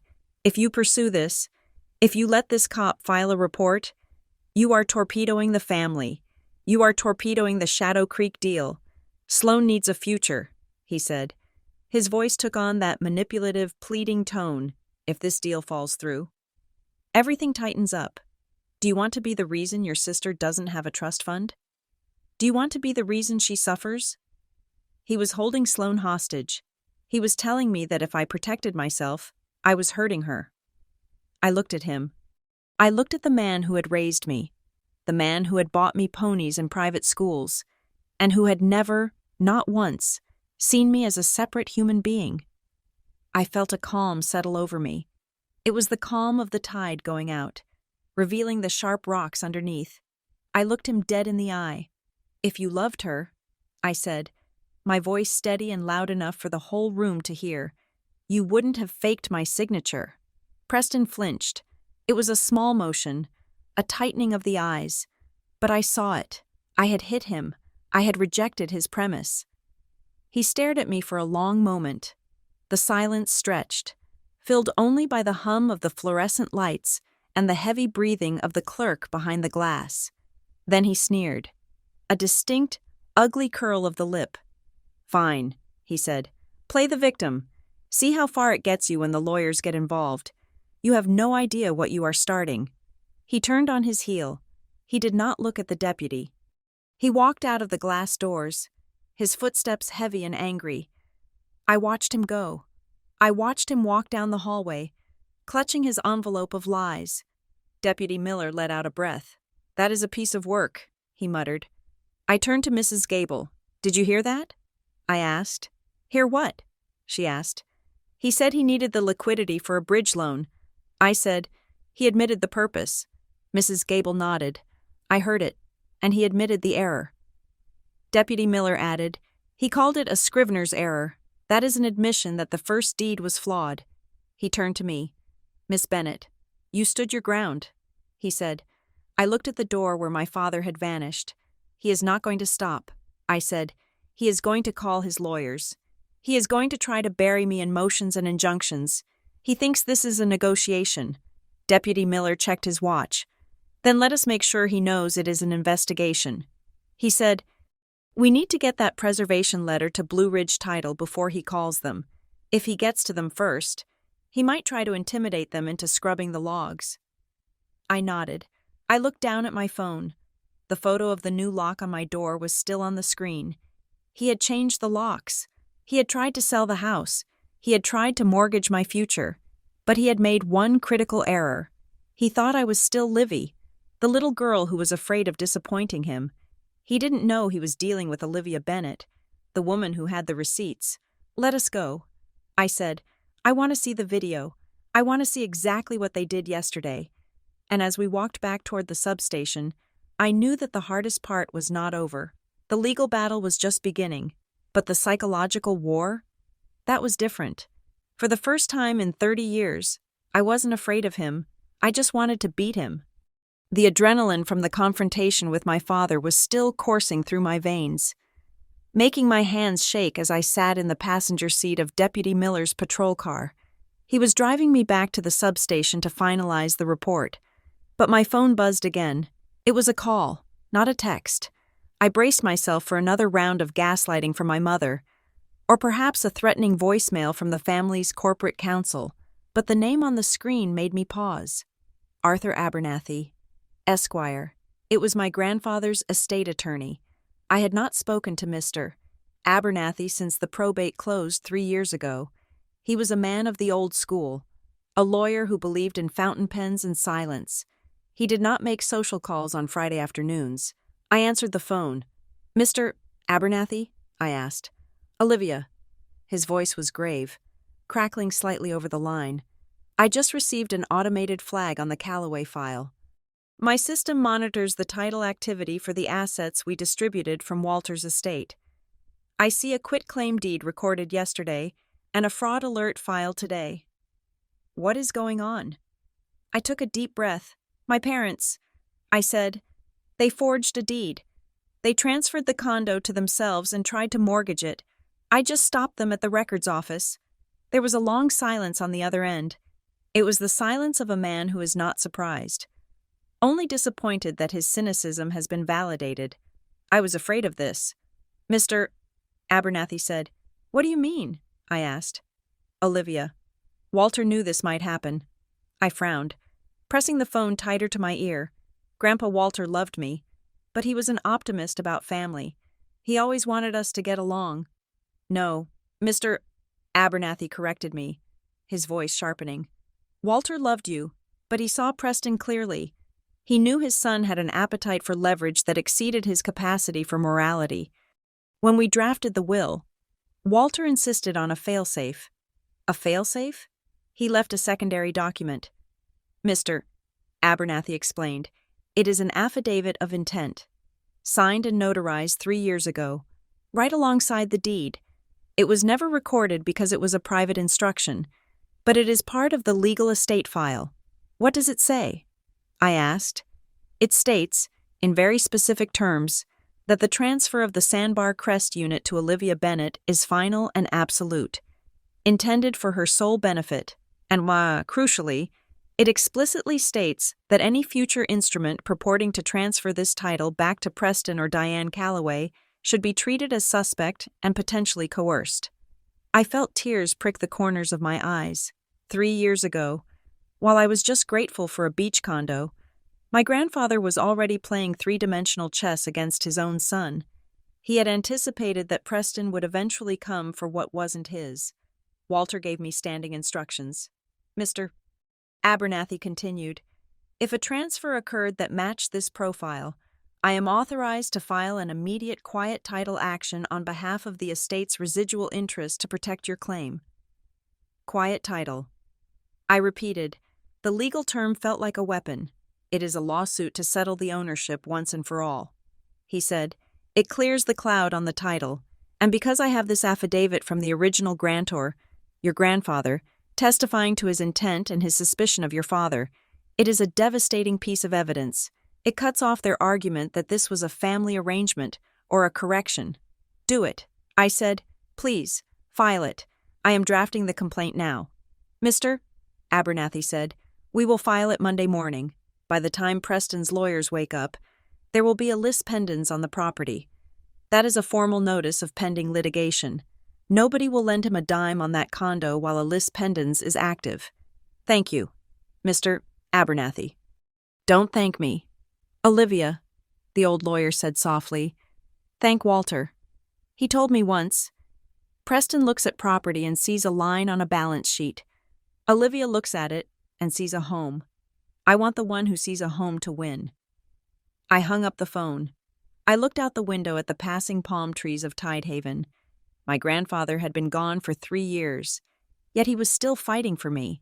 He had reached out from the past to slap my father's hand away. My phone chimed again. This time it was an email notification. From Elaine Vance, Blue Ridge Title, Compliance Department, Subject, Update, File Freeze and Notary Review. I opened it immediately. Deputy Miller glanced over at me. What is it? He asked. It is the compliance officer from the title company. I said, I read the email aloud. Ms. Bennett, following your call and the directive from the sheriff's department, we have frozen the transaction. However, I wanted to share a finding from our internal audit that supports your claim. The notary public listed on the recorded quitclaim deed. Sarah Jenkins of Virginia has just been flagged in our national vendor database in the last 48 hours. 3 other title agencies have reported identity mismatches on deeds notarized by her. I looked up at the deputy. Identity mismatches. I said, that is the polite way of saying she notarizes fake people. It is a mill, Deputy Miller said, nodding grimly. Your father didn't just find a crooked notary by accident. He used a service. I read on. It appears this notary is part of a high-volume network often used for expedited executive closings. We have reason to believe that the video sessions are either pre-recorded loops or utilize deepfake audio overlay technology to mimic the grantor's voice if the video quality is intentionally degraded. I felt a chill run down my spine. This wasn't just my parents being greedy. This was industrial-scale fraud. My father had tapped into a dark service designed for the wealthy, a service that erased ownership with the click of a mouse. I realized then that I wasn't the only victim. How many other properties had Preston acquired this way? How many other assets had he liquidated using a digital ghost to sign the papers? We arrived at the sheriff's substation. I sat down at a metal desk to write my formal statement, but my mind was racing. I had the legal air cover from Abernathy. I had the fraud evidence from Blue Ridge. But I still had a physical problem. My mother had changed the locks. I pulled up the number for the Sandbar Crest Management Office. I knew the property manager, a man named Gary who spent most of his time driving a golf cart and avoiding actual work. I dialed.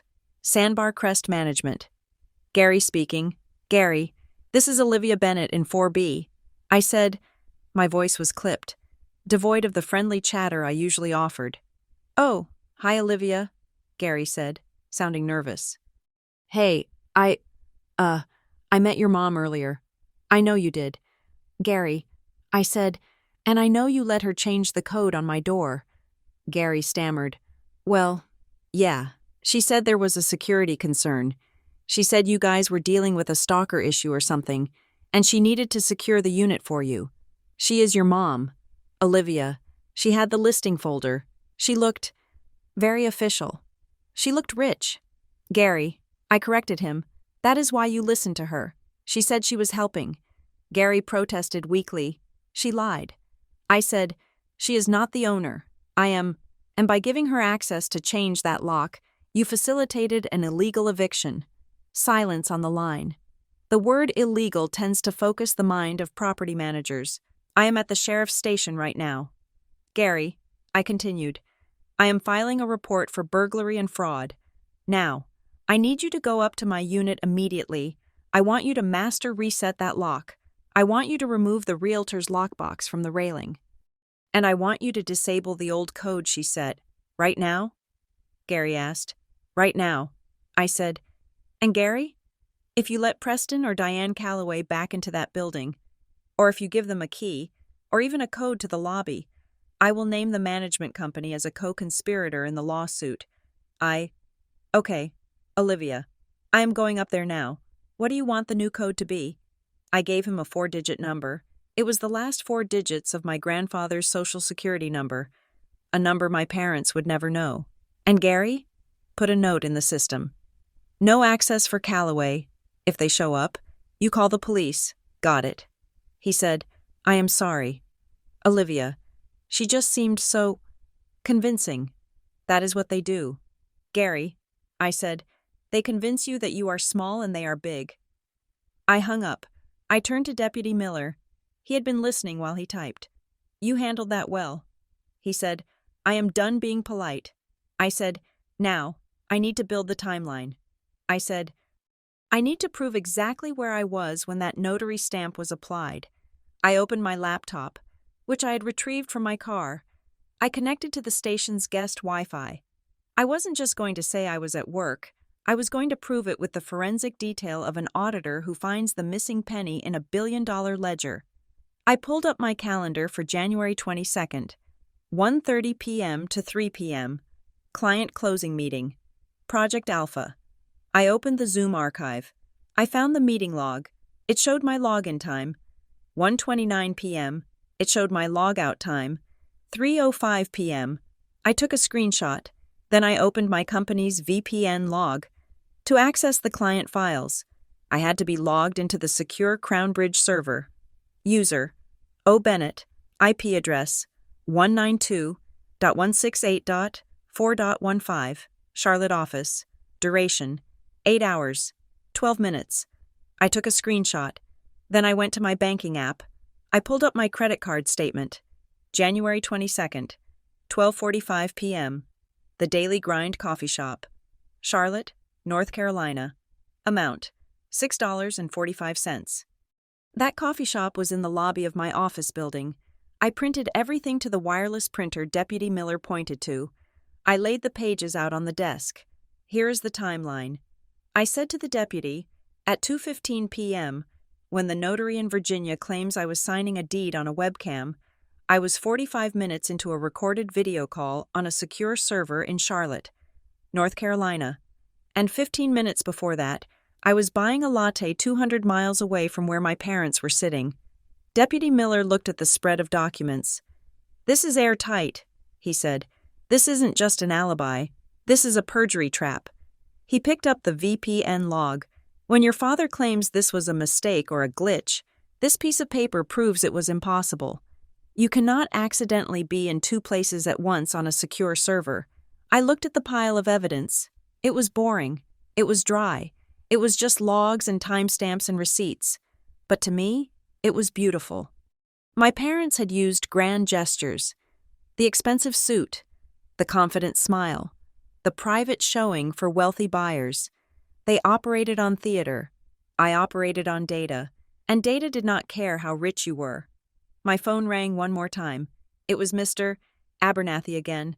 Olivia, I just wanted to add one thing. He said, yes, I am looking at the affidavit Walter left.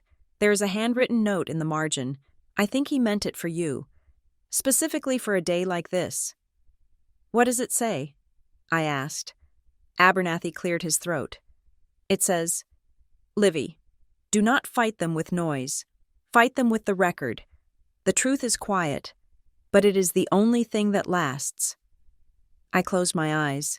I could hear Grandpa Walter's voice, raspy from his pipe, telling me that on the balcony while the waves crashed below.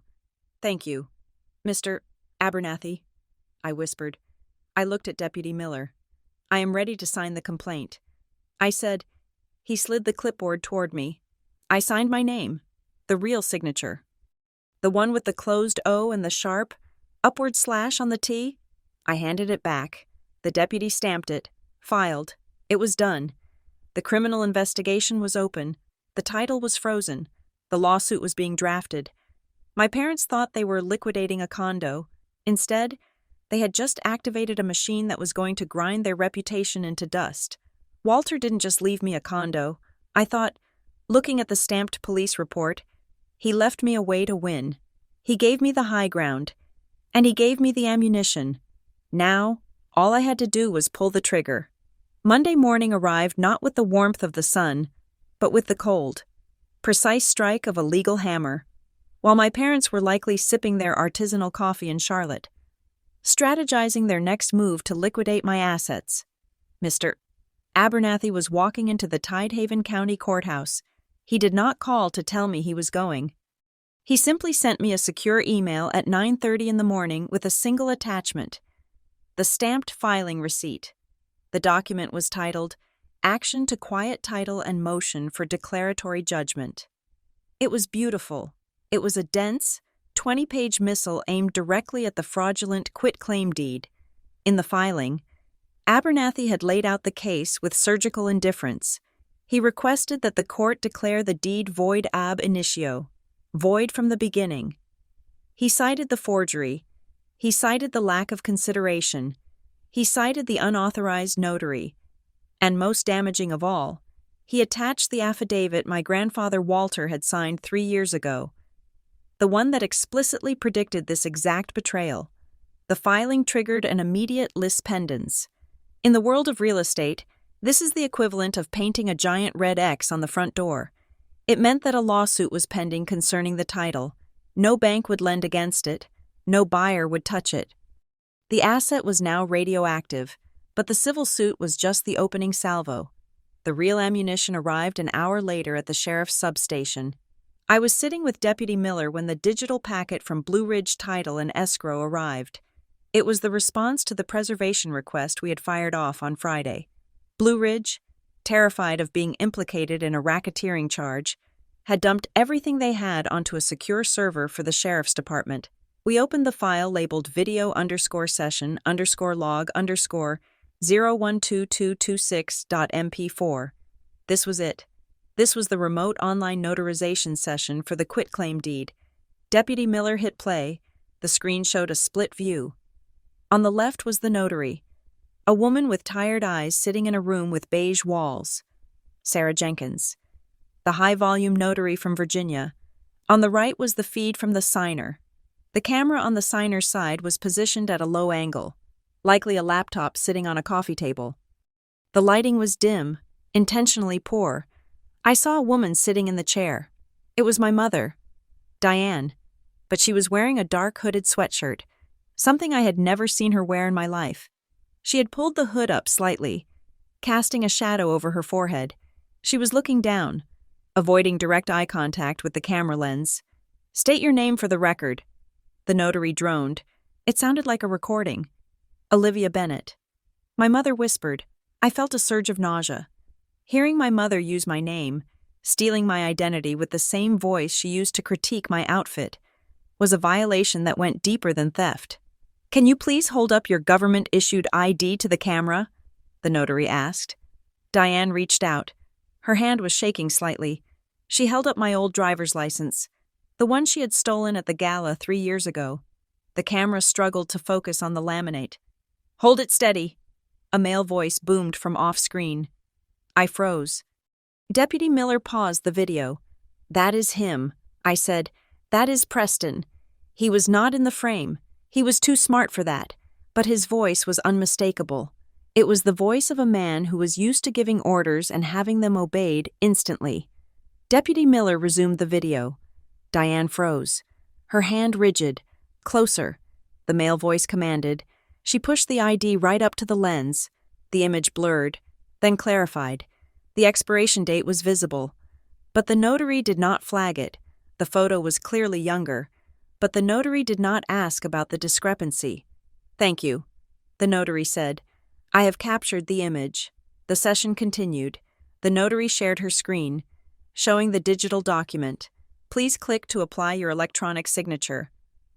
The notary said, I watched my mother reach for the mouse. She hesitated. "Just click the damn button." Preston's voice snarled from the background.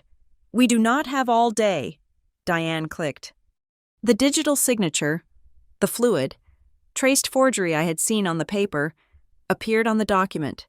"There it is," Deputy Miller said. He sounded satisfied. "That is the money shot. We have coercion, we have impersonation, and we have the co-conspirator directing the fraud from off-camera." He closed the video and opened the next file. Audit_trail_metadata ... CSV ...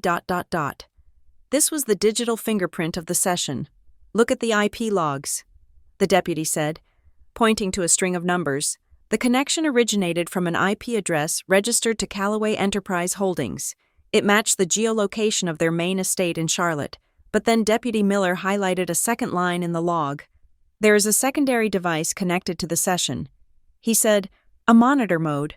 Someone was watching the signing from a different IP address to make sure it went through." He ran a quick trace on the second IP.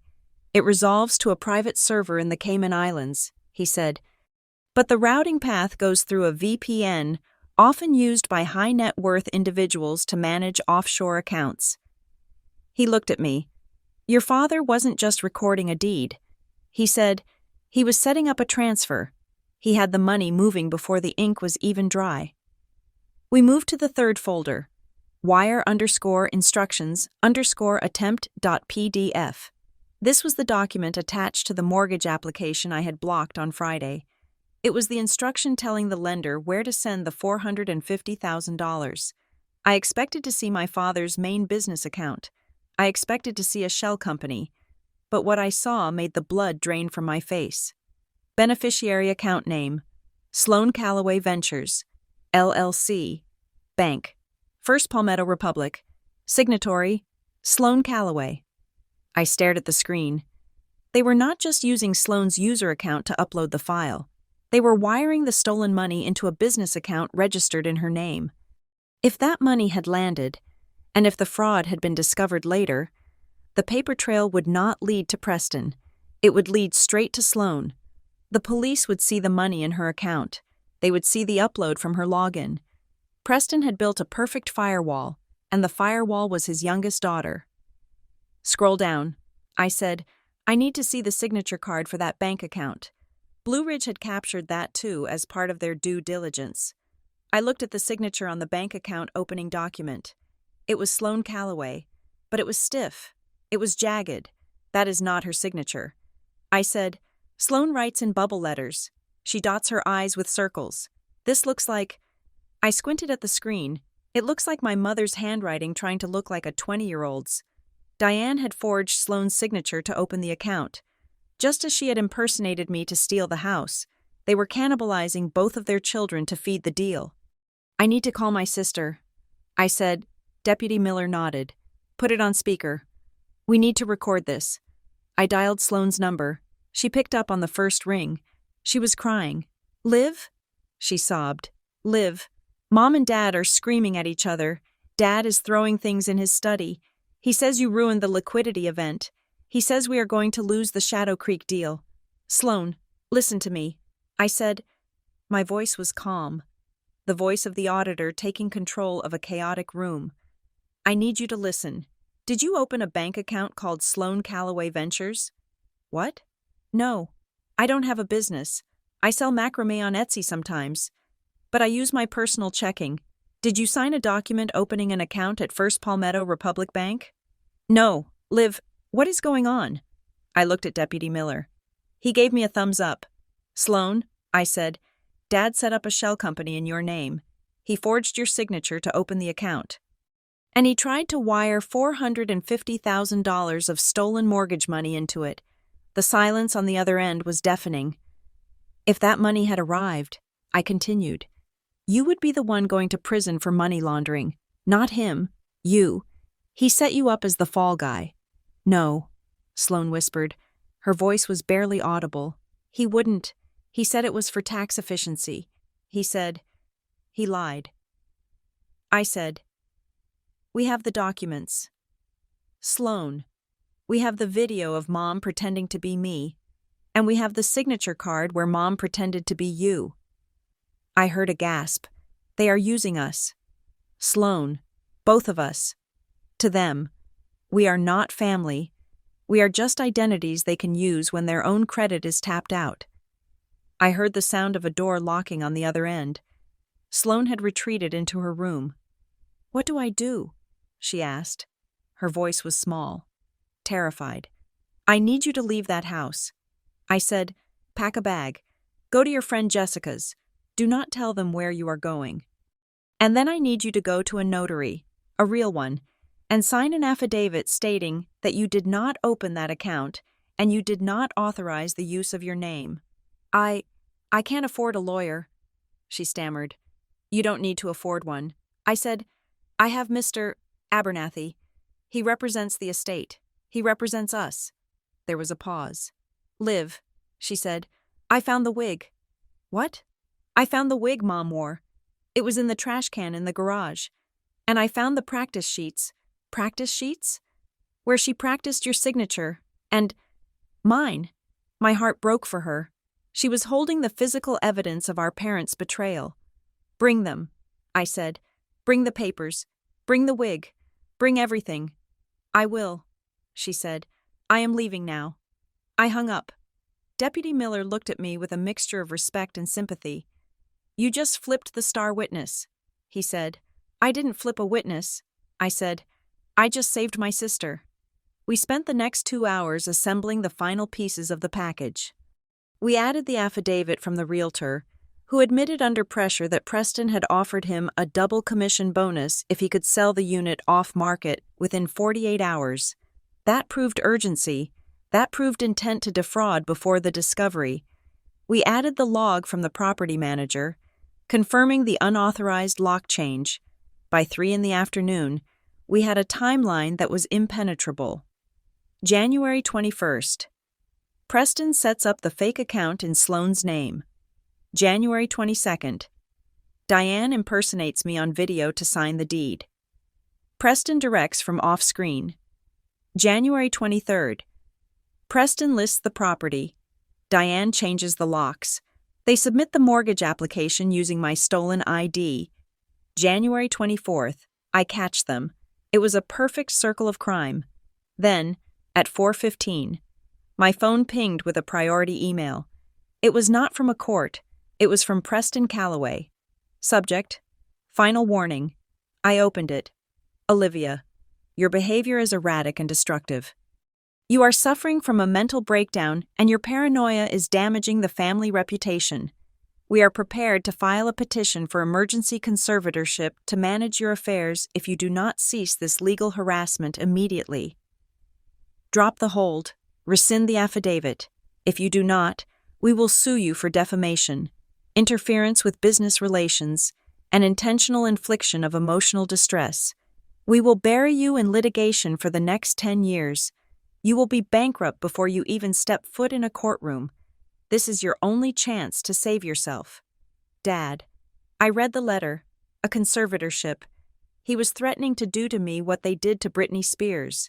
He was going to claim I was crazy so he could legally take control of the assets he had failed to steal criminally.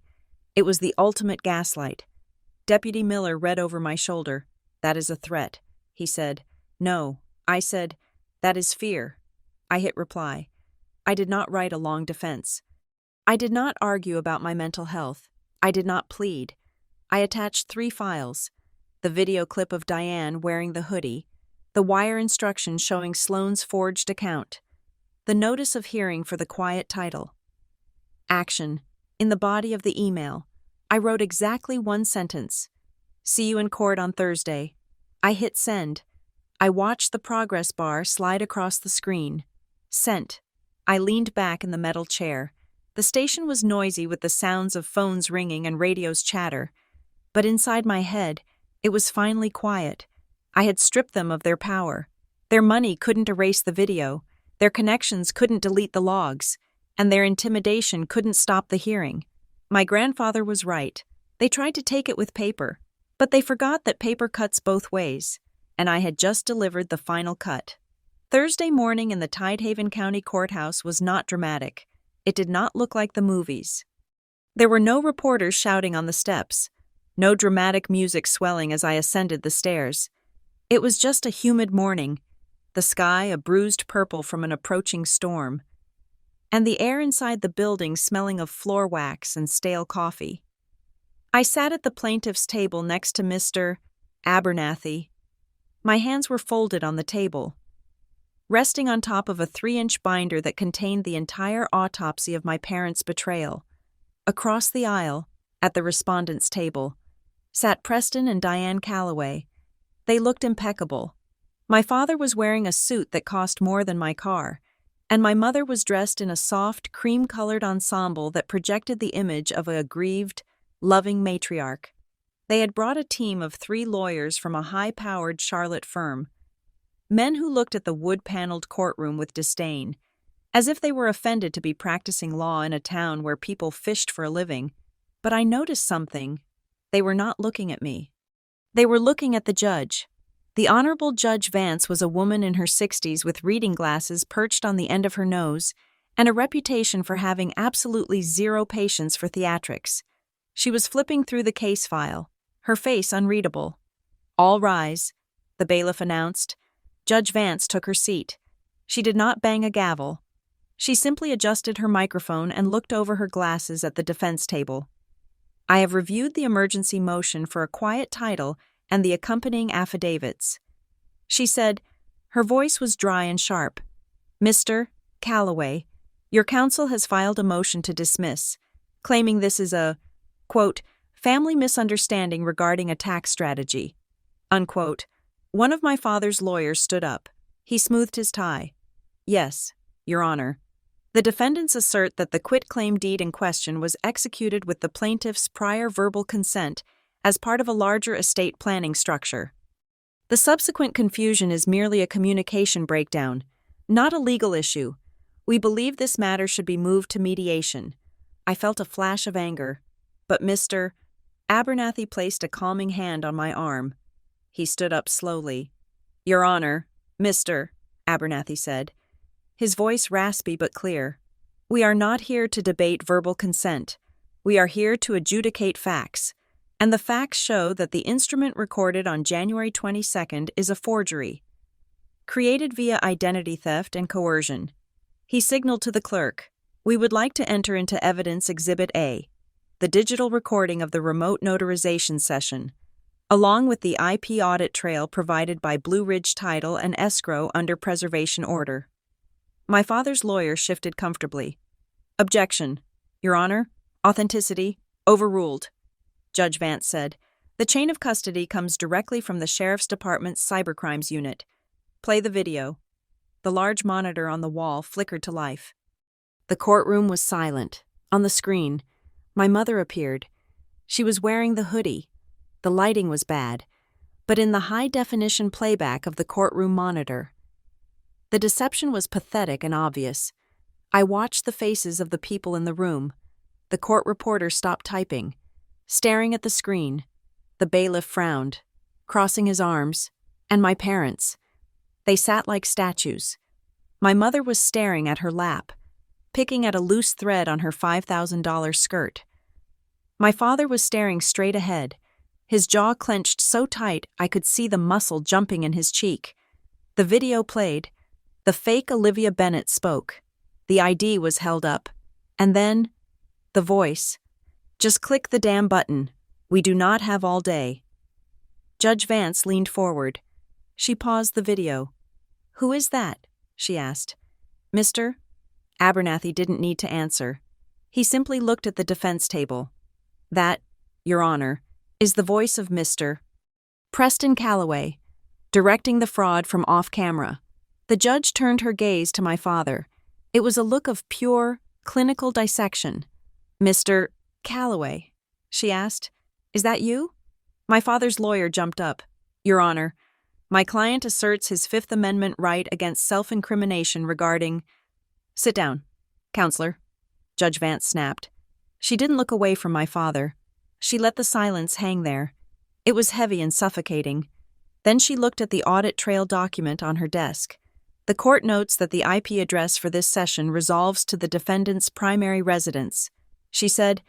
"The court also notes that the notary, One Sarah Jenkins has submitted a sworn statement to the district attorney this morning, admitting that she was paid an expedited fee to overlook the identity mismatch. A ripple of shock went through the room. My father's head snapped toward his lawyer. They didn't know about the notary flipping. We had kept that card hidden until this morning. Judge Vance closed the folder. The sound was like a gunshot in the quiet room. I have heard enough, she said. She turned to the court clerk. The court finds that the quitclaim deed recorded in Book 409, page 82, is a fraudulent instrument. It is void ab initio. It is to be expunged from the county record immediately as if it never existed. The title to the property at Sandbar Crest remains solely with Olivia Bennett. She wasn't done. Regarding the deed of trust attempt, she continued, looking at the mortgage documents, the court finds clear evidence of intent to encumber the property through fraudulent means. This transaction is permanently enjoined. Judge Vance took off her glasses. She looked at Preston and Diane. Mr. and Mrs. Calloway, she said, in 30 years on the bench, I have seen greed, but to cannibalize your own child's identity for liquidity? That is a special kind of moral bankruptcy. She picked up a pen and signed an order. I am issuing a permanent injunction. You are prohibited from contacting the plaintiff. You are prohibited from entering the property at Sandbar Crest. You are prohibited from accessing any financial or legal records related to Olivia Bennett. If you violate this order, even by sending a text message, I will hold you in contempt, and I will put you in a cell. Do you understand? My father stood up. His face was purple. This is ridiculous, he sputtered. I am a businessman. I have rights. That property was family capital. Mr. Calloway. The bailiff stepped forward, hand on his belt. Judge Vance narrowed her eyes. You are not a businessman today. Sir, she said, today, you are a defendant, and I suggest you save your arguments for the criminal court. I have forwarded the full evidentiary record to the district attorney's office for review regarding charges of forgery, wire fraud, and identity theft. She banged the date stamp on the order. Case closed. The room exhaled. I sat there, feeling the tension drain out of my body like water leaving a bathtub. It wasn't triumph. It wasn't joy. It was just relief. It was the feeling of a heavy weight finally being lifted off my chest. I stood up. Mr. Abernathy squeezed my shoulder. You did it, Livy, he whispered. Walter would be proud.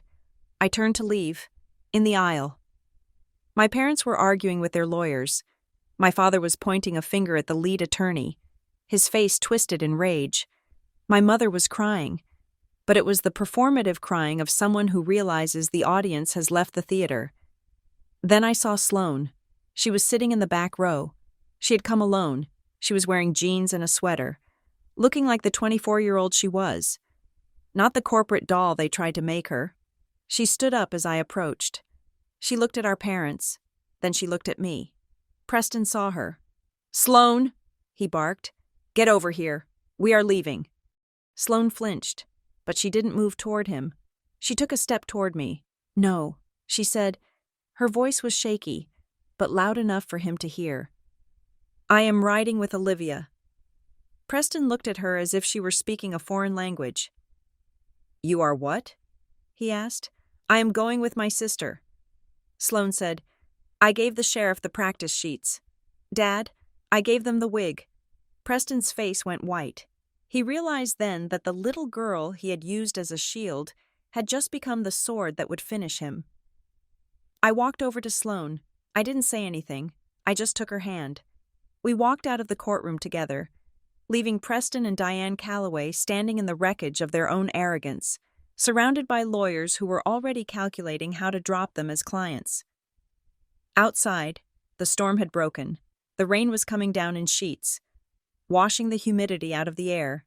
We stood under the portico of the courthouse. Did I ruin everything? Sloane asked, looking at her shoes. No, I said. You didn't ruin anything. You just stopped them from ruining us. My phone buzzed.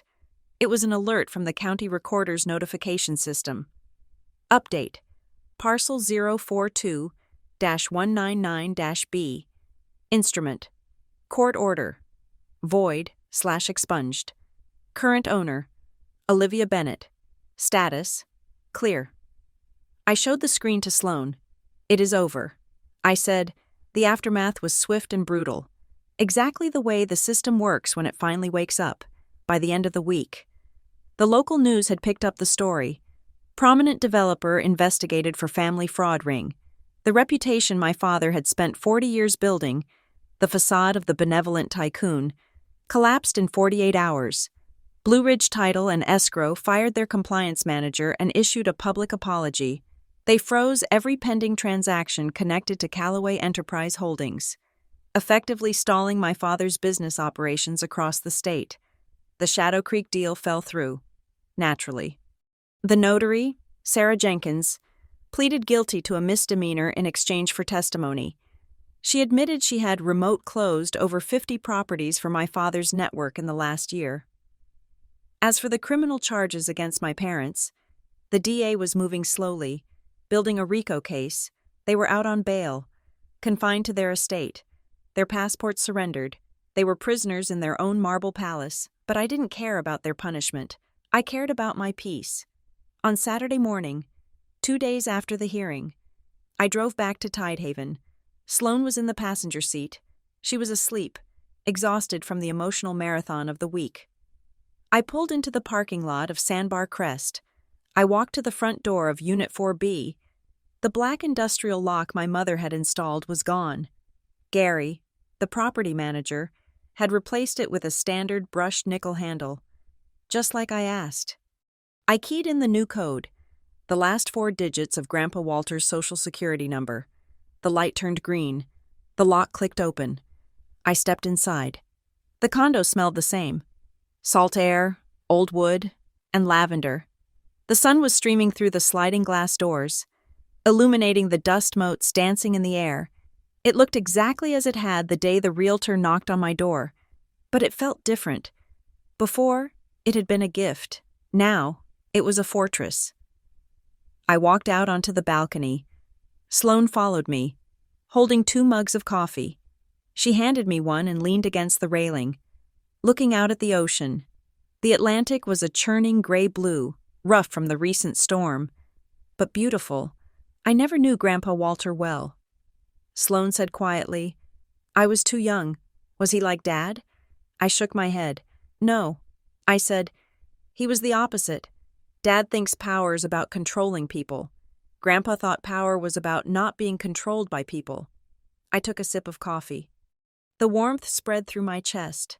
I looked out at the horizon, where the water met the sky.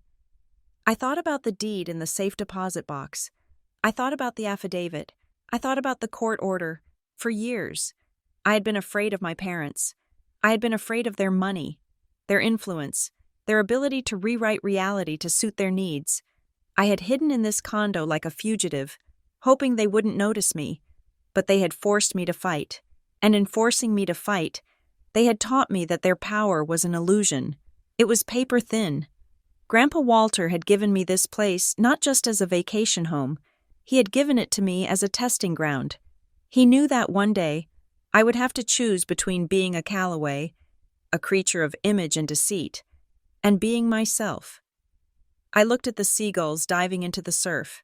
I am keeping the name. I said. Sloan looked at me. The Callaway name? No. I said, Bennett, Olivia Bennett.